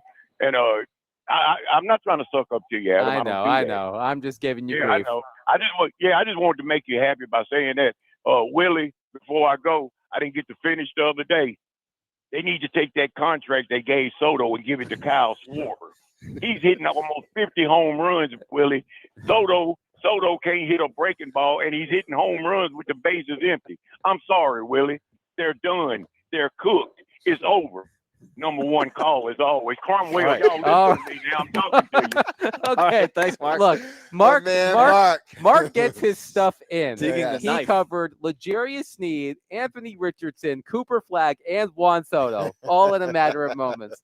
That's why we love Mark from Nashville. Hey, he was right too. He was right on just about all fronts. Yeah. I can't come back with anything on Soto right now. We need the big moments. I'll give you the big moments. I'll give you a couple of minutes to think about it. 615-737-1025. Your reaction to L'Jarius Sneed being back on the field. He said, quote, when it's time for them lights to come on, you'll see a whole different L'Jarius Sneed. Do you believe him? Is he going to practice? Is he going to practice? He says he's very confident he will play in week 1. Do you believe him? There's a lot of time between now and week 1. Indeed. I want some practice. 615-737. We're talking about practice. Not a game. Practice. 615-737-1025. Willie Donick, Derek Mason, Adam Vingan, 1025. The game.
D. Mace, Vingan, and Donick 1025. The Game. Willie Donick, Derek Mason, Adam Vingan here with you. We are live at the brand new Circa Sportsbook at the Mint Gaming Hall in Franklin, Kentucky. A roughly 35, 40-minute drive from the center of Nashville. The grand opening ceremony, well, they had the ceremony today. The grand opening is Saturday from 11 a.m. to 7 p.m. So be sure to come on out. It's a great place to watch sports and not far from Nashville. So we highly recommend you come on out to the new Circa Sportsbook at the Mint Gaming Hall here in Franklin, Kentucky. Talking L'Jarius Sneed. He has been activated off the physically unable to perform list. He practiced in a limited capacity today. He is confident he will play in week 1. How confident are you?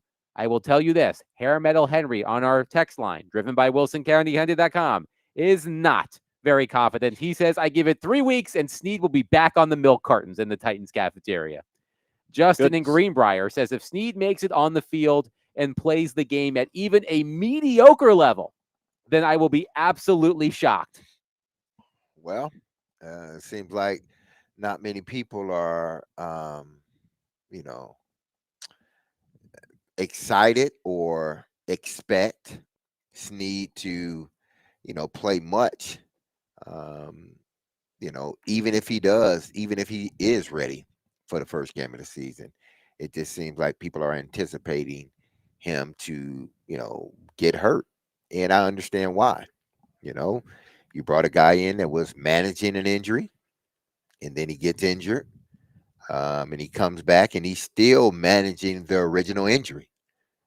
So what does that mean moving forward for the Tennessee Titans? Will you be able to get more out of them in practice? I wonder if they changed the program, if they talked about that. That would be my question for the staff and for Sneed. Have they had a discussion, now that he's off the PUP, that the program that they were on before is now going to change, that he needs to practice more? He's got to be rusty. Showing up and playing at Mile High Stadium without practicing and just doing the program he's been on, hurt again. It doesn't seem like it's going to work. I don't care what. I don't know all the ins and outs of the issues with his knee, and he did have another procedure on it, so that's on top of everything else that he's been dealing with.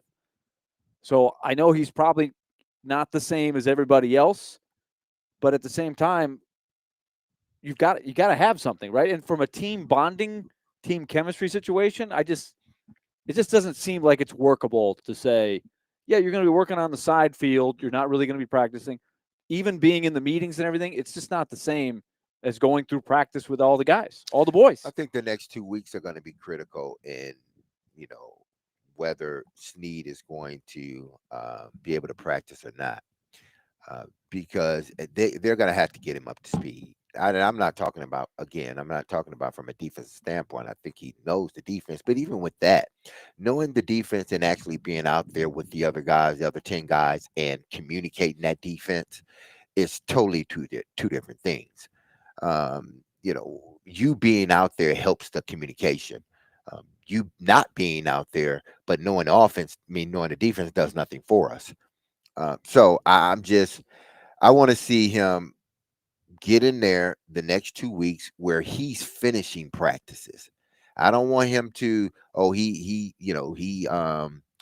only started with warm-ups and, he didn't do no team. He didn't do no one-on-ones. And you're talking about, going into the final week before the season starts. If he's not practicing full go a week before the season starts, then there's no reason to expect that he would play the first game. Mike on our text line, setting the bar even lower. As long as he can walk from the locker room to the bench, that's enough for the game in Denver. No, it's going to be more. It's going to be more than that. I know you're probably just, saying that with tongue in cheek, but he's going to have to prove, because the secondary, honestly, with how they have looked, I like Brownlee. I really do. But outside of Brownlee, they need him out there.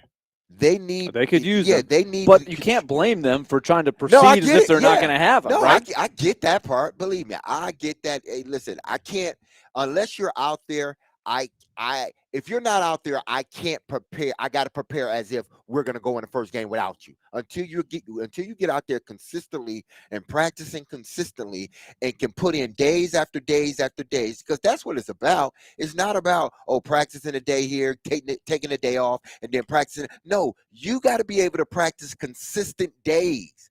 We got to know if we practice you hard on Wednesday, can you come back out on Thursday and give it a go again? If you can't, then you're not ready. Al says, if Snead is healthy all year and plays up to his ability, our defense could look drastically better than last year. I just am afraid he won't be able to get back to the level he played at with the Chiefs.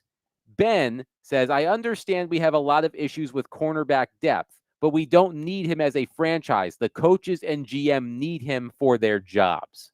Your thoughts on that? I don't think they need L'Jarius Sneed for their jobs. They just need a team play well. Now, if L'Jarius Sneed comes back and he's playing well, then great. But honestly, the last I saw of Sneed, and listen, I'm just being honest here. It's no slight to him. I'm not trying to say he's a bad player or anything, because prior to him coming here, he was a damn good player, and I think it's still in him. But the last time I saw him, he was getting toasted. He was having a bad game. And that was before the injury. He wasn't having a good season, period. I remember the game against Miami. I've brought this up a couple of times. I remember the game against Miami, that dreadful. He got torched a million times. Double Monday Night Football doubleheader. The Titans were relegated to the second game. Only those of us who had to watch it, or if you have friends or family, if the friends and family of the Titans and Dolphins players, right? There were a couple of throws that Tyler Huntley made toward Tyreek Hill. If it was Tua or any other competent quarterback making those throws to Tyreek Hill, they would have been deep touchdowns. Hill burned Snead at least a couple of times, if I recall that dreadful game correctly. Well, listen, it's hard enough going out there and going against starting receivers.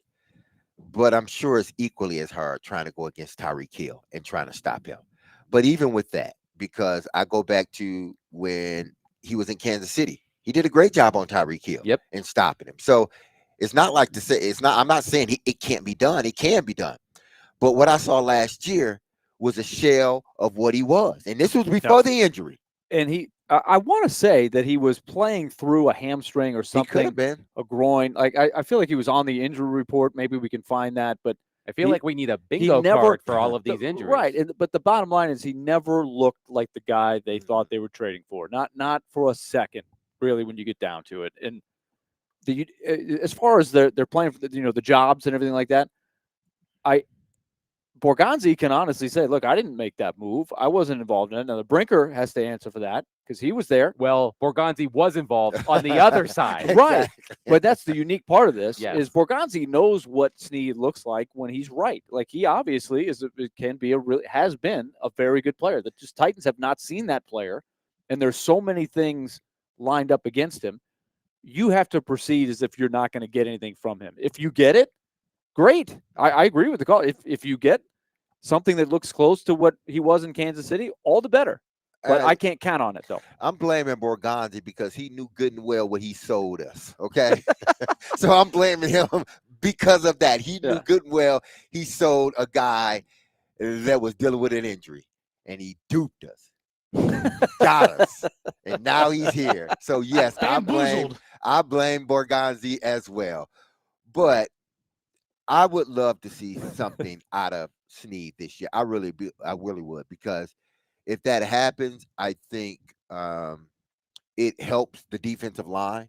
If you got a guy out there that can cover, another team's number one receiver and doesn't need much help. But Snead's not there yet. And I'm not sure based upon what I've seen last year in the injury history he's been dealing with since he's been, I'm not even talking about the Kansas City stuff, since he's been here. I'm not sure if he's going to be able to give what the Titans thought he was going to be able to give when they brought him in. And they have to be realistic about that. I do think he will play. Yeah. He's going to try to play. I just don't think we can get our hopes up that he's going to look like the guy he did. He's getting pretty far removed from that period, and he's not getting any younger. but we'll see. Crazy things happen.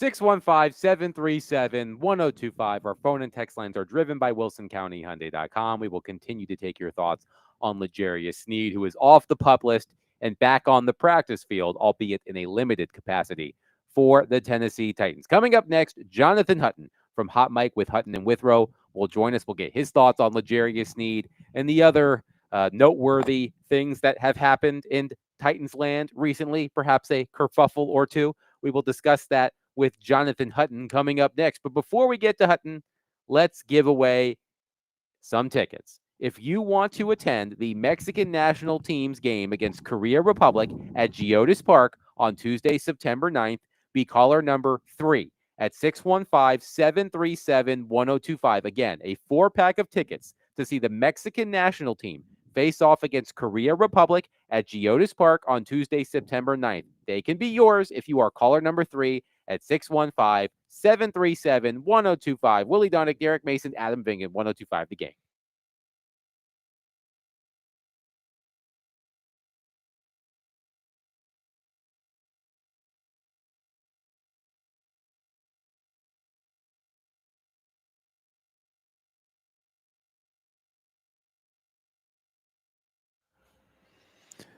Hey, are you trapped in a high rate mortgage and you're wondering, hey, back in the day I had a better rate. I had to take what I could get.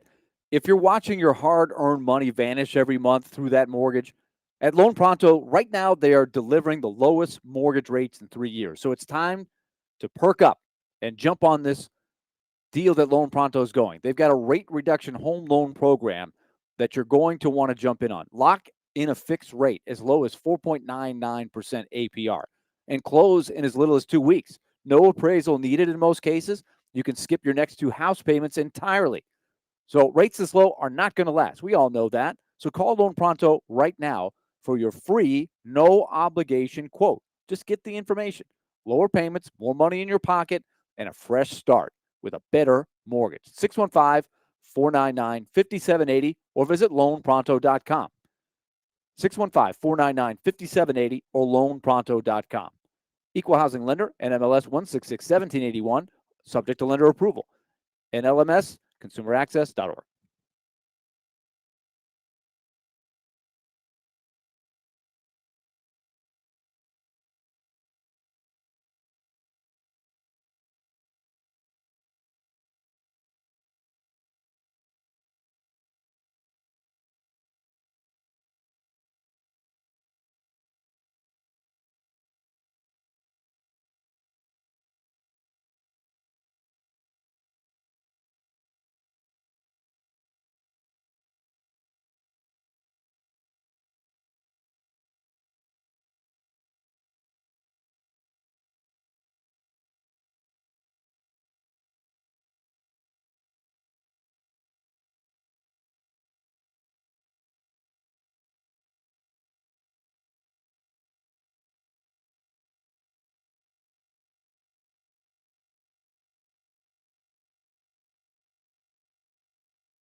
D. Mace, Vingan and Donick 1025, The Game, broadcasting from the Busy Bee Plumbing, Heating, and Air Conditioning Game Nashville studios, home of the $99 yearly Beehive membership, where the buzz is always about great service. Willie Donick, Derek Mason, and Adam Vingan here with you.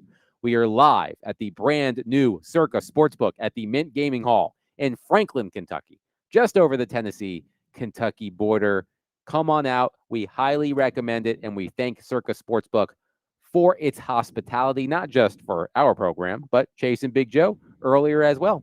And now we are pleased to be joined, as we are every Wednesday at 5 o'clock, by Jonathan Hutton from Hot Mike with Hutton and Withrow on Outkick. Hello, Hutton. How are you? Guys, I'm doing great. Hope you are. We are. We are loving our setup here. We highly recommend you make a trip up to Franklin, Kentucky, and check out this new sports book. Absolutely. I've seen some of the shows today on YouTube. So it looks cool. Looks very cool. So Hutton, we got to get your thoughts. Look, we haven't touched on it today. I think a lot of Titans fans want to move on from it, but I want to get your take on the scuffle, the skirmish, the kerfuffle, the confrontation between Cam Ward and Jeffrey Simmons at practice. Cam Ward addressed it today. Jeffrey Simmons addressed it yesterday. A lot of different opinions on this. Trevor Maddich had a strong opinion on this yesterday. He called it, quote unquote, ridiculously immature of Cam Ward to instigate this scuffle, skirmish, however you want to call it. Cam Ward said today, it's what the Titans needed. It's about competition, all of those things. So where do you stand on this hot button issue, Cam Ward versus Jeffrey Simmons from earlier this week? Well, our theme going back weeks now has been about energy, right? And maybe the tone at practice. And I when I heard about this, I'm thinking, man, if Cam Ward's not involved in a story at practice, I don't get any sense of any developments like this. Like it's just kind of, do they just go through the motions with the rest of it? 2 snaps left in practice. Jeffrey Simmons getting thrown out with 2 snaps left. No, it doesn't seem like it was the coming to throwing fists. But look, you can't shove the quarterback. But at the same time, you were talking about Big Jeff here, Jeffrey Simmons. You're going to get in his face. He's going to get after you. So this goes back a little ways too, because if I recall, Callahan during minicamp referenced the fact that those two were talking trash to one another. So it doesn't surprise me, but it sounds like Cam Ward was trying to get some competition going and got the best of Jeffrey Simmons, and at least maybe J.C. Latham did on the previous snap. To me, this fits the mold of Jeffrey Simmons, and it sounds like Cam Ward's totally fine with talking some trash himself, which we also knew. I didn't make too much of this, simply just based off of the reports that came out of it with a shove, and we've seen instances where we don't see the quarterback get helped up off the ground. I like the fact that the offense is taking up for their quarterback. We are going to do this exercise in our next segment, but I want you to help us preview it.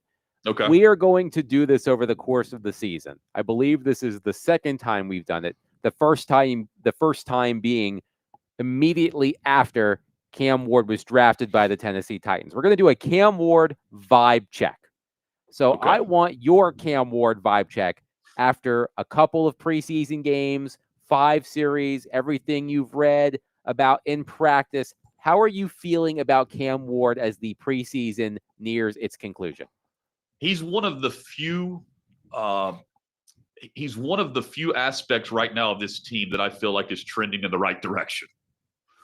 The depth is really bad. They don't have many solutions, it doesn't feel like, on defense, although linebacker looks better than what we expected. If it's not Jeffrey Simmons or Devondre Sweat, I don't know what they're going to do on the inside. I don't know if they have a pass rush. L'Jarius Sneed, but maybe he plays in 18 days. We'll see. We can go position by position here. He's a rookie quarterback leading a rookie team, is what it seems. I think he's been good. I think it's been a good camp for him. He has provided some energy to the team. And if we're not talking about him, I don't know what we point to right now. that's excited about the upcoming year, just based on what we've seen. Everyone expects this team to be bad. They don't have a lot of star-studded talent. They're trying to develop that.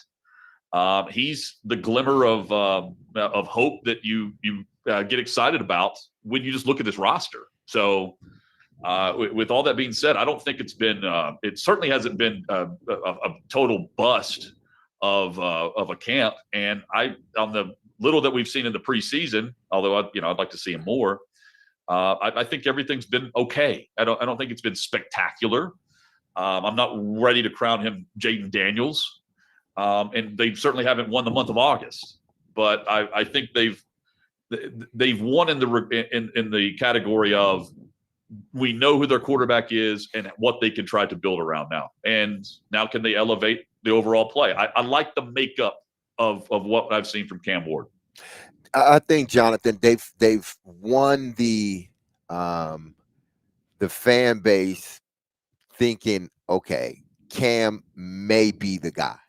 Sure. No one's out on Cam, but they're like, okay, we've seen some things that makes us to believe as a fan base that, okay, he can be the guy. But the problem in that is they look at him, but then they look at the roster and say, well, he may be the guy, but that ain't the roster right now. So with that being said, we talked about the development of and what you liked about Cam. What do you think of the coaching staff? Because that was a big question mark coming in too. Would Callahan and his coaching staff, we talked about how inexperienced some of the coaches were on his staff. Now he does have some experience on his staff, but when you're talking about coordinators, it lacked experience. But how do you think they've done thus far? What they've done thus far, based on what you've seen last year. Look, I mean, I like what they've done with Bones Fossil as the coach of special teams. I want to see Denard Wilson in year number 2 and the adjustments that he makes in order to generate some pressure from a defense that doesn't have the individual pressure packages that you just click, release, and all of a sudden, the release the hounds and they get after the quarterback. I mean, we've discussed this. He's got a group right now that will they have a player above 6 sacks in the season? It's pass rush by the sum of the parts. I don't like the way that looks, especially with the way the secondary has looked, Mace. In terms of talent and development, I can't judge the coaching staff right now until I get to December and see how this season progresses, because that's where the development of this young roster, we have to see how this thing turns over. And look, start with Callahan and work your way down. How they handle some pressure moments as a staff. We're just getting started here, and when you start going position by position, how many solutions do you have as compared to like questions? They've got to sort their way through it. I don't see a staff that's done anything to show me, Mace, that this is a drastic change and they saw the light and all of a sudden everything's now headed down the right path. I don't know. I can't say that.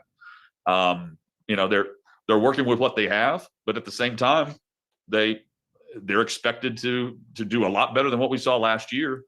I think the upgrade at special teams with the experience there, bringing him in, Fossil, and an offensive line that looks much better than the group we saw last year, that can make a world of difference. And in some of the areas of concern that were awful for this team a year ago, they were 2-5 or 2-6 in one-score games.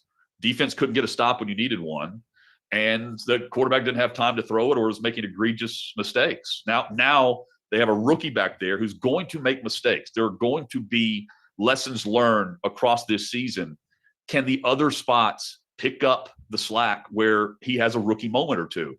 That's yet to be seen, and game plans matter. And last year, did we focus or point out much of a game plan quality to a 3-win team? No, I think we need to see more of that. Now, cut down is what? 10 days, somewhere around there. I Yeah, think the cut down on 26th, the 26th. Tuesday. Yes, I think it's Tuesday. Tuesday. So after this game, they'll be getting ready to cut down the roster to 53. In that, what position or what move would surprise you? If they kept a guy or cut a guy, what would surprise you?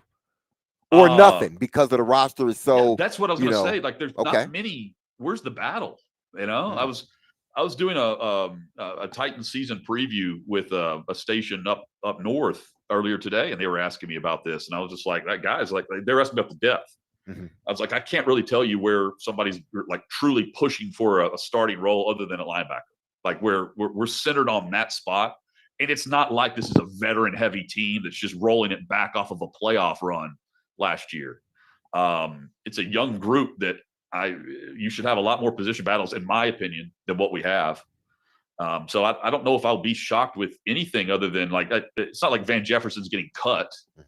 You know, would they swap one of the specialists? No, I don't think at this point. They haven't even brought in other kickers. So no, I don't. I mean, Mace, I think, you know, keeping more than 2 quarterbacks, maybe, like if they kept 3, you know, that would be a surprise. I'm trying to get, like, even the receivers, we're going 7 deep, and it's pretty easy to figure out who those guys are.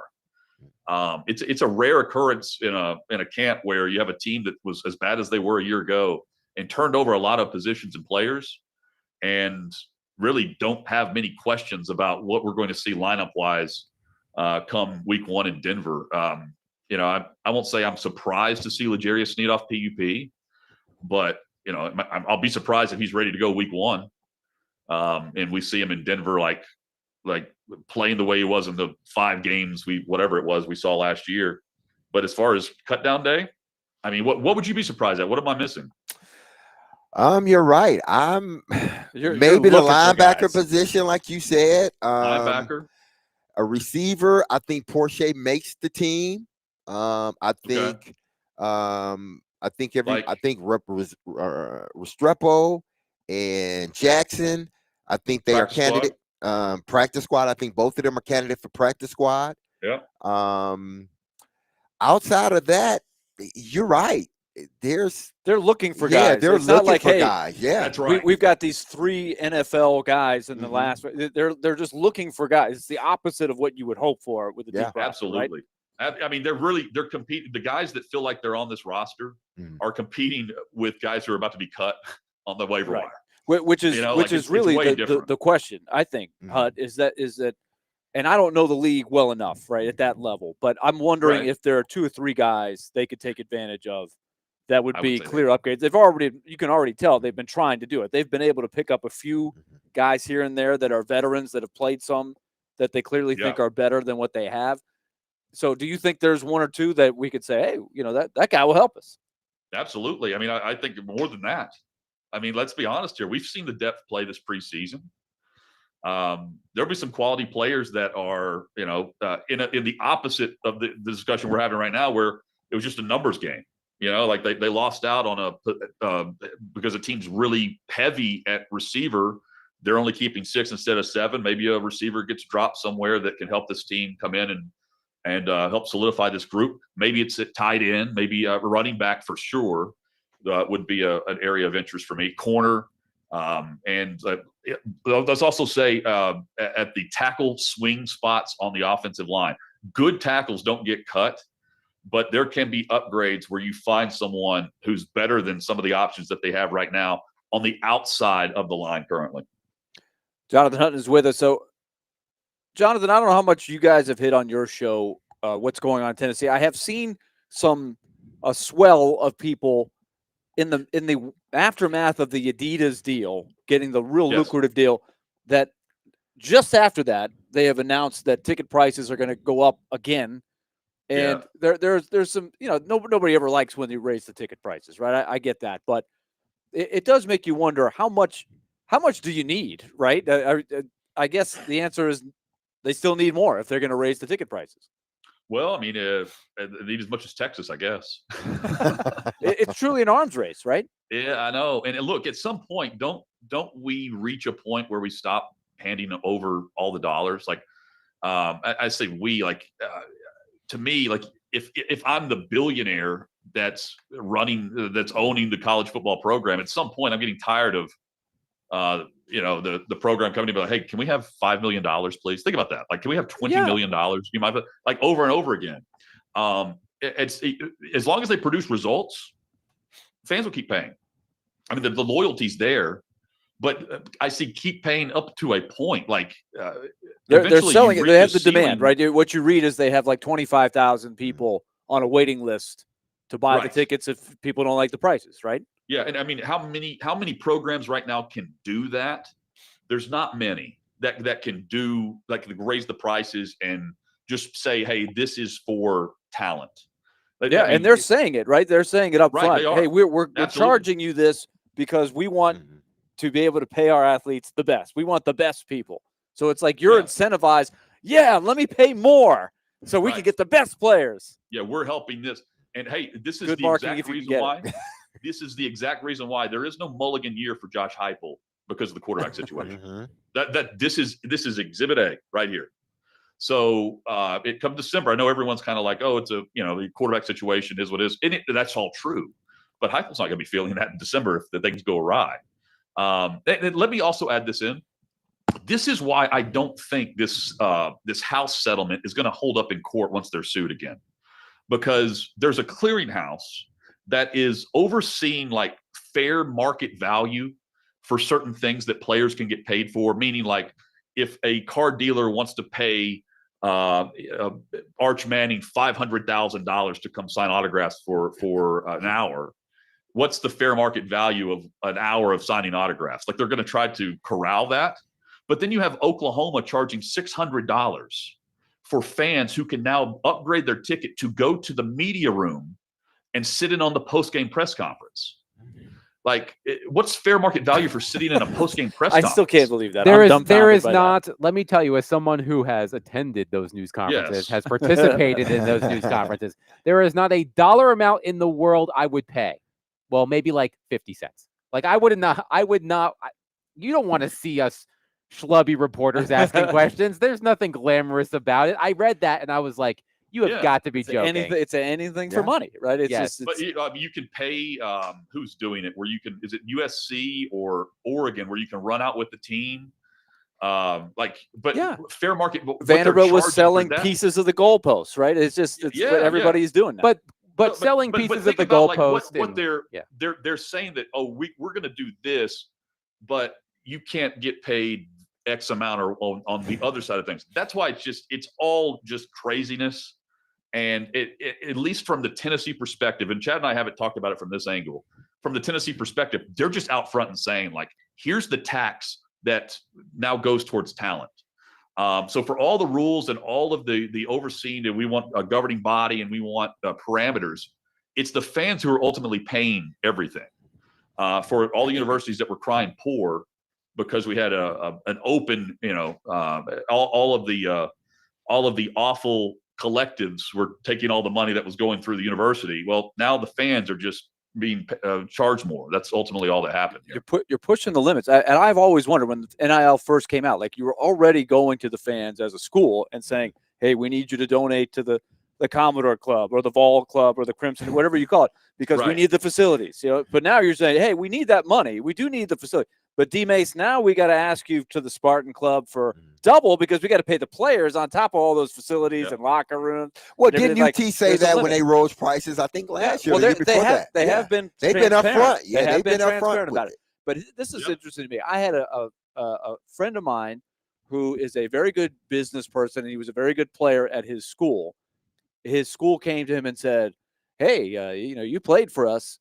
Can you help with the NIL? We need money. This is new. We got to get into this game." And he's like, "Look, that's not interesting to me.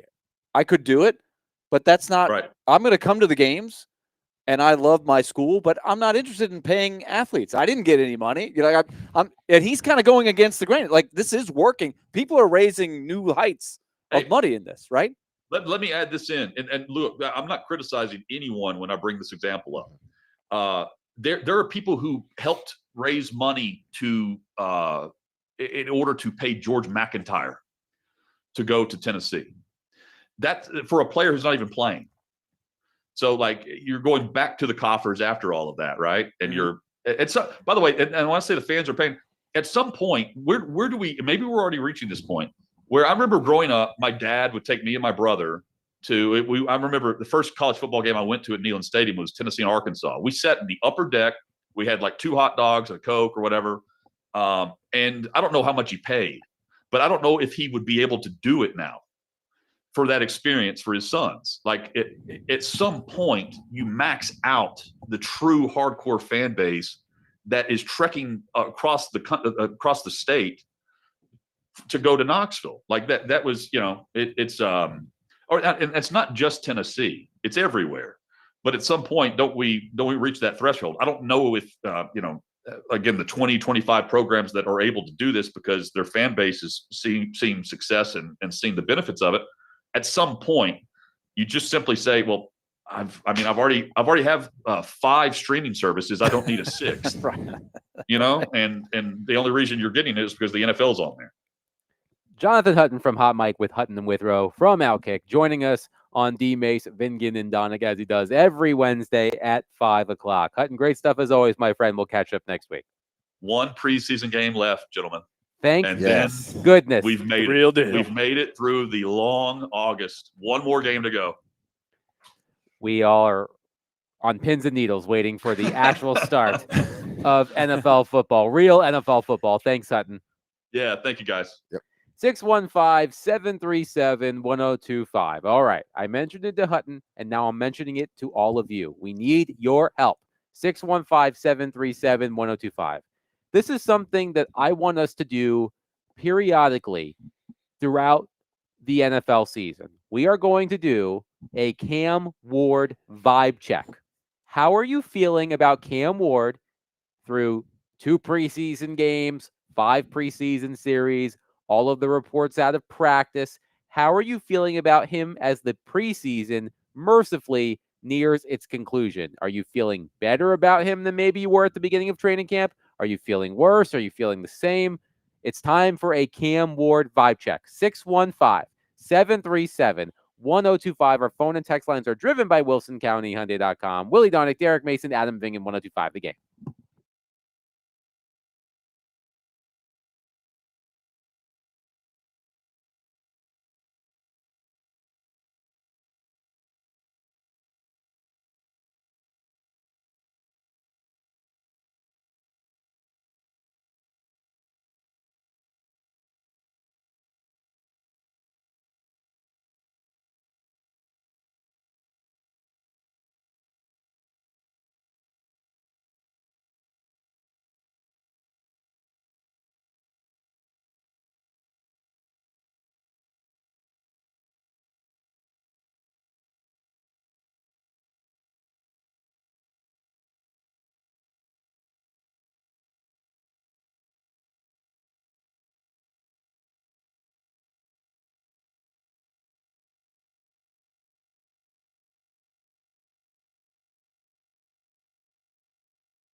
we just don't talk about Cam Ward enough. Look, we talk about him, but Cam Ward, I think, is uniquely positioned right now to be one of the number 1 overall picks that we wind up going, I see exactly why he was picked number 1 overall.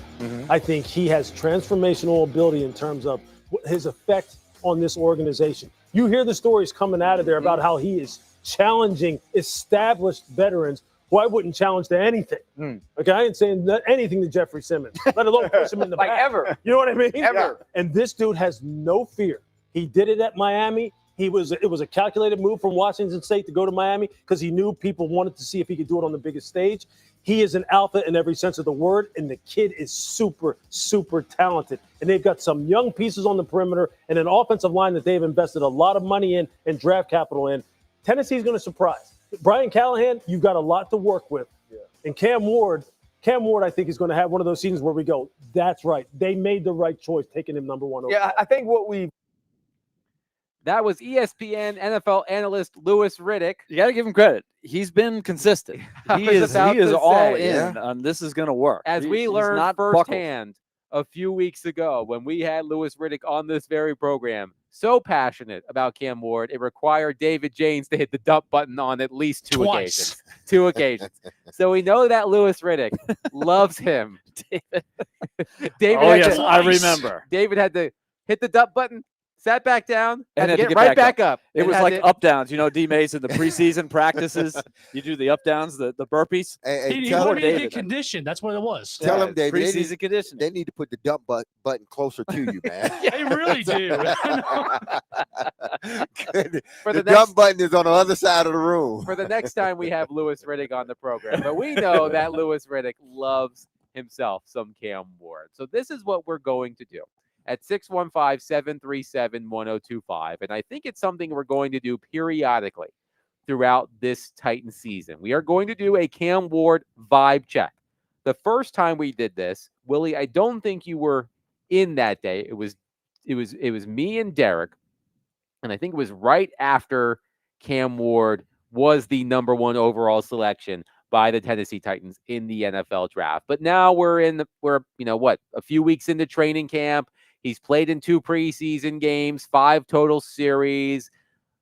The Jeffrey Simmons incident happened earlier this week. I thought it would be a good exercise to take the pulse of the fan base and get a vibe check on Cam Ward at this stage of his young NFL career. So 615-737-1025. You let us know how you're feeling about Cam Ward at this stage of the preseason. Let's go to our friend Adam from Portland. Adam, we are in your neck of the woods today. Thank you for calling. Please go ahead. I know you are. Don't spend all the money on them slots, man. So here's the deal, man. The thing I thought about Cam before was the exact same thing I think about him right now, which is that he is an alpha dog who has all the talent and all the confidence and is delusional about how terrible his team is. That's the problem. Like, I think those linebackers are going to get him in trouble. I think about that play down the left sideline in the first preseason game that should have been an interception. I think that's going to show up again and actually cost him when it counts because there are better corners playing in the regular season. So, but at the same time, I see so much that I like. He's an alpha among a lot of puppies, man, like a lot of terrible players. Peyton Manning was a great quarterback his first year too, but he made a lot of mistakes because his team was not up with him yet. So I think Cam has to just stay consistent in what he's doing. I love him. I'm as high as I could be on him right now, but I think I don't feel any differently than I felt before. He still has a terrible team regardless. Thank you, Adam. The vibes are immaculate when it comes to Cam Ward, at least according to our friend Adam in Portland. Now, we talked about this earlier this week after Cam Ward's performance against the Atlanta Falcons.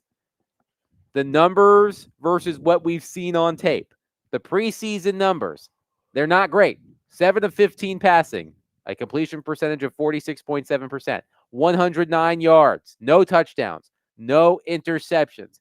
He has yet to make a big-time play that has been completed. We talked a lot about the pass to Van Jefferson. That would have been all over every highlight reel had Van Jefferson caught that ball. But there haven't been too many highlight reel plays from Cam Ward that you're going to see on SportsCenter because the receiver caught it, like Shedeur Sanders had in his preseason game or Jackson Dart has had in his preseason games We have not seen that from Cam Ward. But I think Adam's point is one, Derek, that a lot of Titans fans have. Yes, the numbers aren't sparkling in the preseason, but there's a lot to like about the way he processes the game, or attacks the game at least. Mostly processes the game. He's, as Adam mentioned, the one play in Tampa that should have been an interception that wasn't. But I think Adam's point is a lot that Titans fans have that, and you said this the other day with Cam Ward and Jeffrey Simmons, the alpha dog mentality. How many Titans players have had that outward alpha dog mentality, at least in recent years? There hasn't been many on our.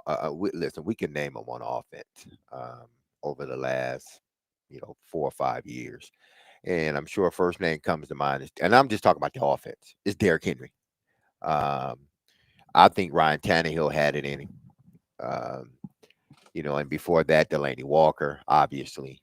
And then the offensive line, when it was rolling, I mean, all 5 of those guys were just maulers when they were at their peak, Taylor and those guys.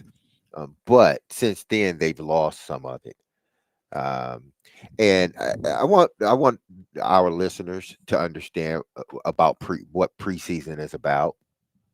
It's about developing. Numbers don't matter when it comes to starters. It really don't. Numbers do not matter. It's about development, because you're not getting the many snaps anyway.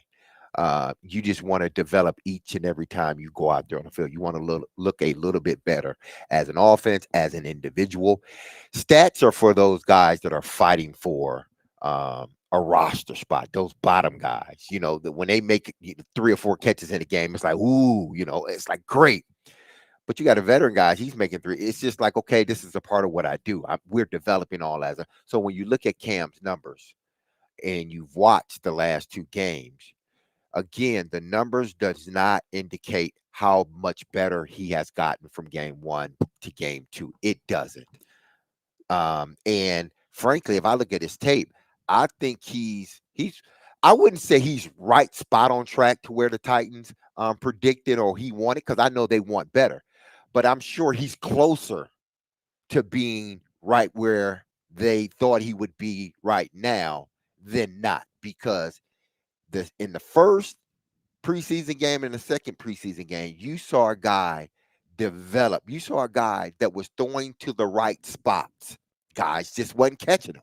But the vibe check, I like this concept, because Okay. I will give you my vibe. I agree with everything you're saying. He's progressing. I like a lot, but I am not vibing anywhere close to where Louis Riddick is. Well, to I'm be not fair, doing it. is anybody vibing on Yeah. Cam Ward like but Louis look, Riddick? I'm a glass half full guy. Indeed but you I'm are. also a person that thought it was better.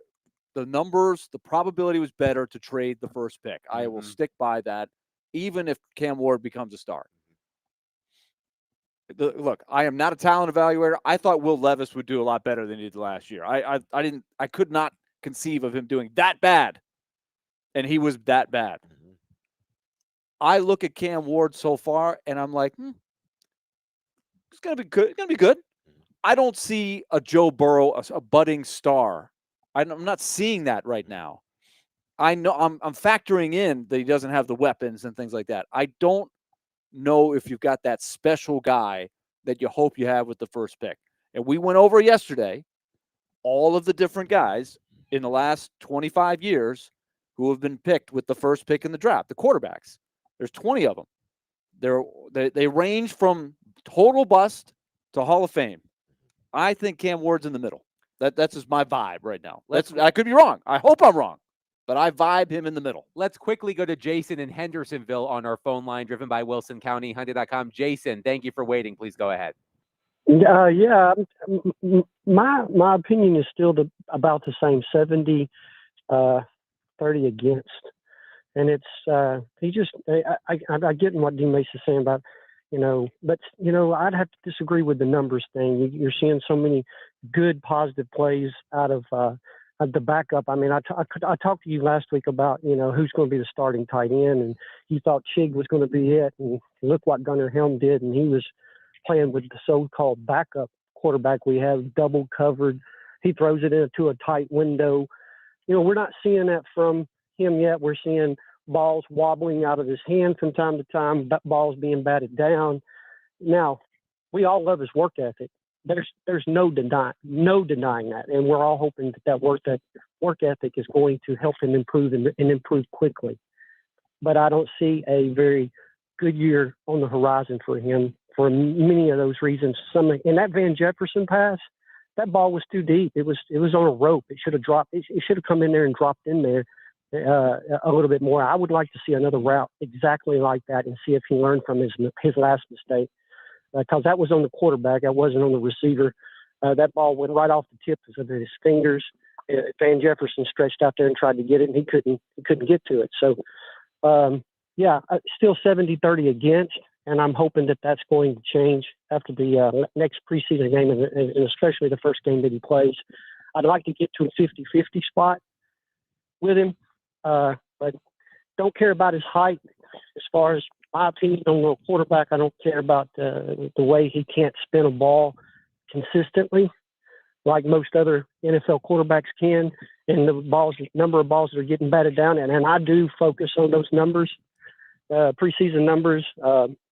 As far as I know, it's some of the lowest numbers in the league right now, preseason wise, as far as quarterbacks coming in trying to make a name for themselves. I mean, look at Shadur Sanders. Oh my gosh. Okay, we got you. Thank you, Jason. Derek, quickly, do you want to react? Yes and no. Say yes and react. Yes, okay. The ball to Van Jefferson. Do it in 20 seconds. Should have been caught by Van Jefferson. That's one. Coming from a receiver, that ball should have been caught. Was it a perfect ball? No, but it was a catchable ball. And anything within our radius, we need to catch. Okay, that's number one. Number two, he hasn't gotten any balls batted down, I don't think, in the games, Willie. We talked about that in practice, and it seemed to be getting better. He didn't get any balls batted down. And the third one, the ball coming off his hands a little wobbly, it happens sometimes. When you've thrown the ball enough, every ball isn't going to be a spiral. Every ball isn't going to come out like Warren Moon or Dan Marino. It's not going to come out spinning perfectly. So I wouldn't worry about that, caller. The ball not spinning. I wouldn't put too much stock in that pass he threw to Jefferson, because that was a good pass, and it's coming from a receiver. I'm telling you, that was a good pass, and he's not getting any balls batted down in the game. So that's all I really care about. But I understand your concern as a Titan fan. 615-737-1025. Cam Ward, vibe check time. How are you feeling about him now that the preseason is a couple of weeks old? We will continue to take your reaction and wrap up the show next. Willie Donick, Derek Mason, Adam Vingan, 1025 The Game.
Derek Mason here, and if you've injured yourself in a motorcycle accident, go to lawtigers.com for your free case evaluation.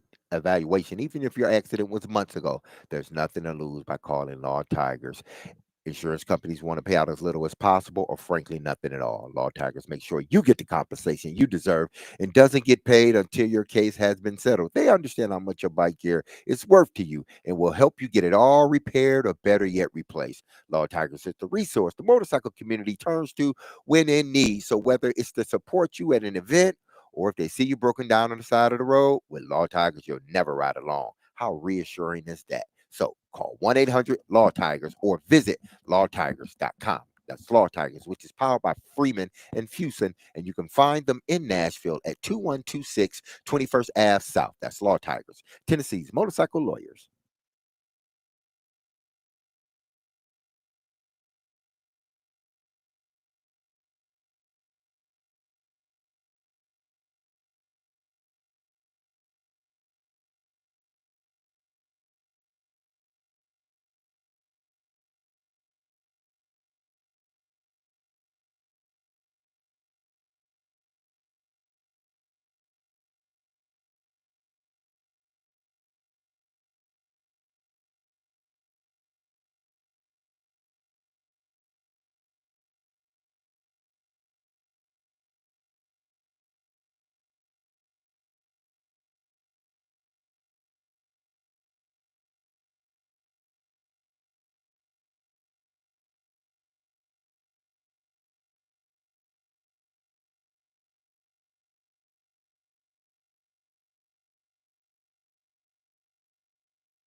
D. Mace, Vingen, and Donick 1025. The game, Willie Donick, Derek Mason, Adam Vingen here with you, wrapping up our show from the brand new Circa Sportsbook at the Mint Gaming Hall in Franklin, Kentucky. We want to thank Circa Sportsbook for having us out here today. An outstanding setup, a great place to watch sports, and quite close to downtown Nashville. A roughly 35 to 40-minute drive without traffic, and that's a big if when it comes to our city, but very close to downtown Nashville. So, and if you've never been here before, if you've been here a long time ago, I will say it, like I have, because of the Vegas Golden Knights. That's the only reason I've gone to Vegas, but I've been there now many times since the Golden Knights have been in the league. Yes. You walk through a lot of places that look like you're in Vegas. When you get inside here, it is first class. You look like you easily could be in Vegas, right? With the sports book there and all the odds and things. If you're into that scene, this is absolutely worth the short drive to come check this place out. Derek Mason is absolutely going to play some slots on his way out. Oh, yeah. He was tempted to do it. I'm going to pull the slot one time. I'm going to have to pull it one time as I'm walking out the door. Do they actually still have the pull things? Because a lot of it is touch screens. You push the thing. Yeah, you got to push But that's not button. as satisfying It's as, not. as I get pulling there's the lever, a satisfaction right? you get from pulling that lever. Now, I was too young for the pulling the lever era. No, I wasn't. I was all about the hitting the button era. It's still the hit. It's the hit the button era now, right? It's still that era. Well, all of these slot machines, they're like big phones, basically. Yeah. You just they're big touch screens. I can't wait to get on one of them. Well, you will be in roughly 10 minutes, but Yeah, we do have a show to Dang wrap it. up here. No. But also, speaking of betting and sportsbook and sports books and all of those things, I am excited to say next Thursday, August 28th, the return of Silly Underdog Picks. Boom. College football season is back. Last season was the Pearl anniversary, the 30th anniversary. And who won that one? Who won that one? The guy that's waving the yellow towel. Yes. No, you yes. want to take it to the bank. Dang it! Dang it! I was thinking the wrong thing. Who run that, Chris? You would like Who run that, Chris? Need I remind you goodness. that Chris Yes. Sanders You won. don't remember he picked Vanderbilt. He Yes. picked, He he picked picked Vanderbilt. Ohio State to Yes. lose against Michigan, Yes. and Michigan won. He won it easy. If I recall correctly, the final standings were Chris Sanders, yours truly, Chase McCabe, Derek Mason. Yeah, y'all cheated me. Y'all cheated me out Derek of a was couple. waving the towel like he won it Y'all last cheated year. me out a There couple. was no I won a cheating. year before that. That's what I You was did. waving the You tag. did win yeah. it 2 years ago. Yes. I do want to thank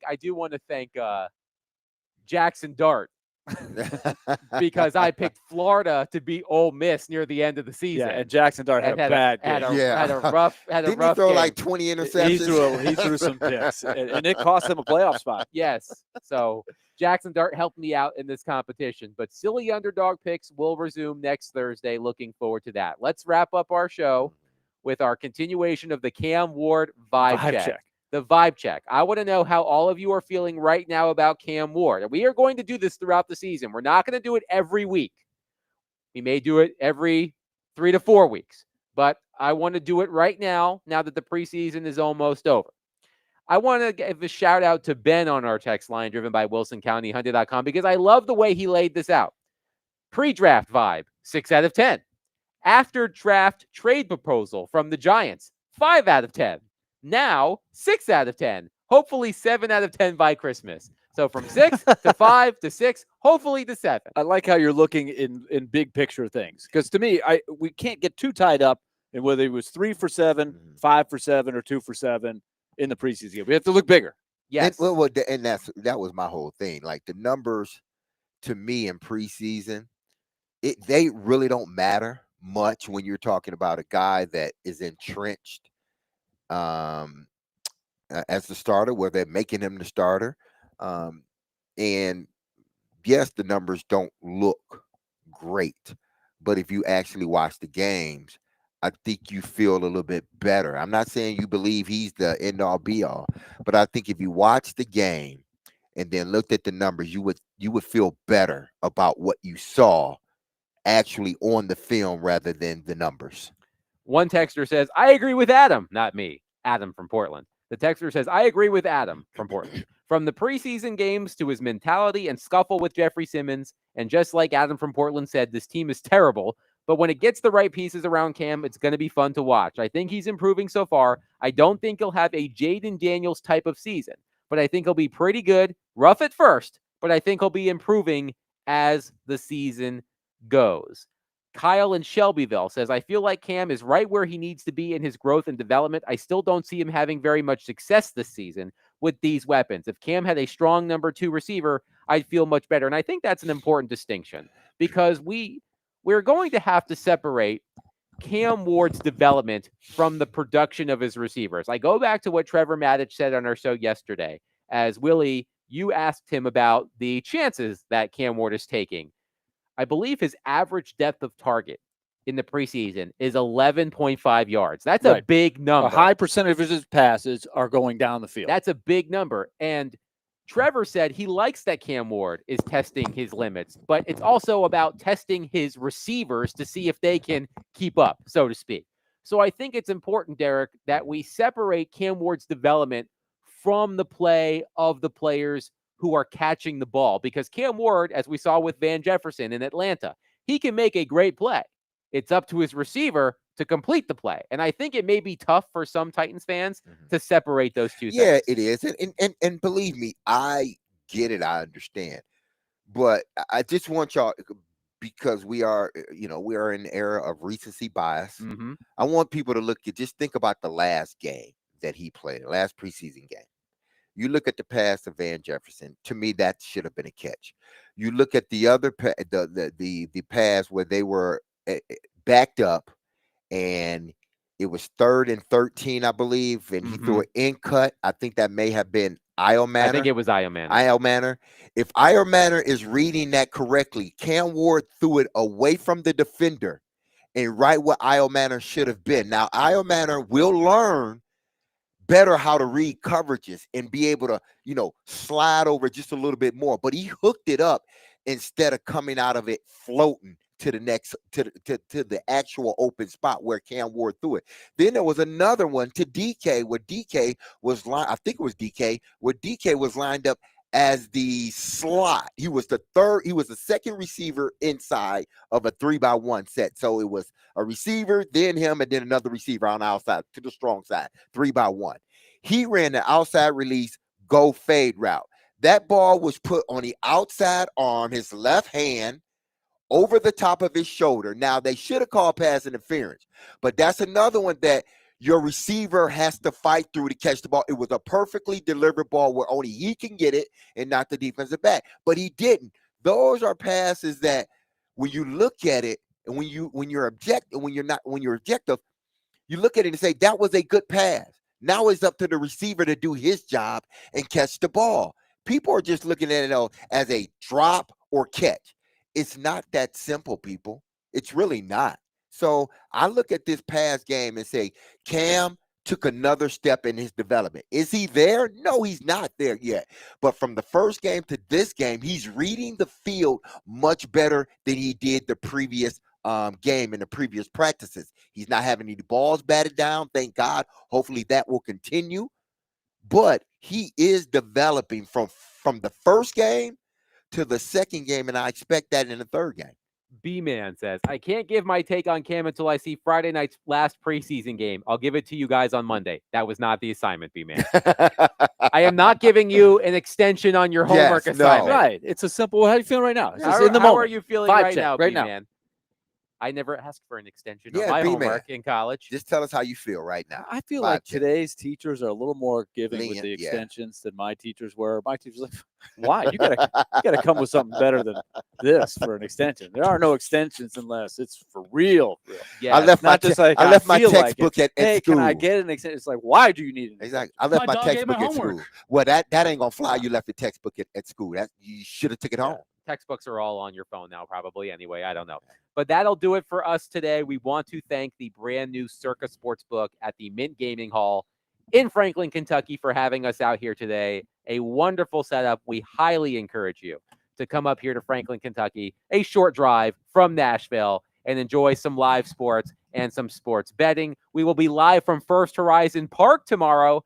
Sounds and Louisville. We will be live from the ballpark. Looking forward to that. Chasing Checkers coming up next. Be loved. Love on your people. Have a safe, blessed, and wonderful Wednesday. I love you. We love you. Peace.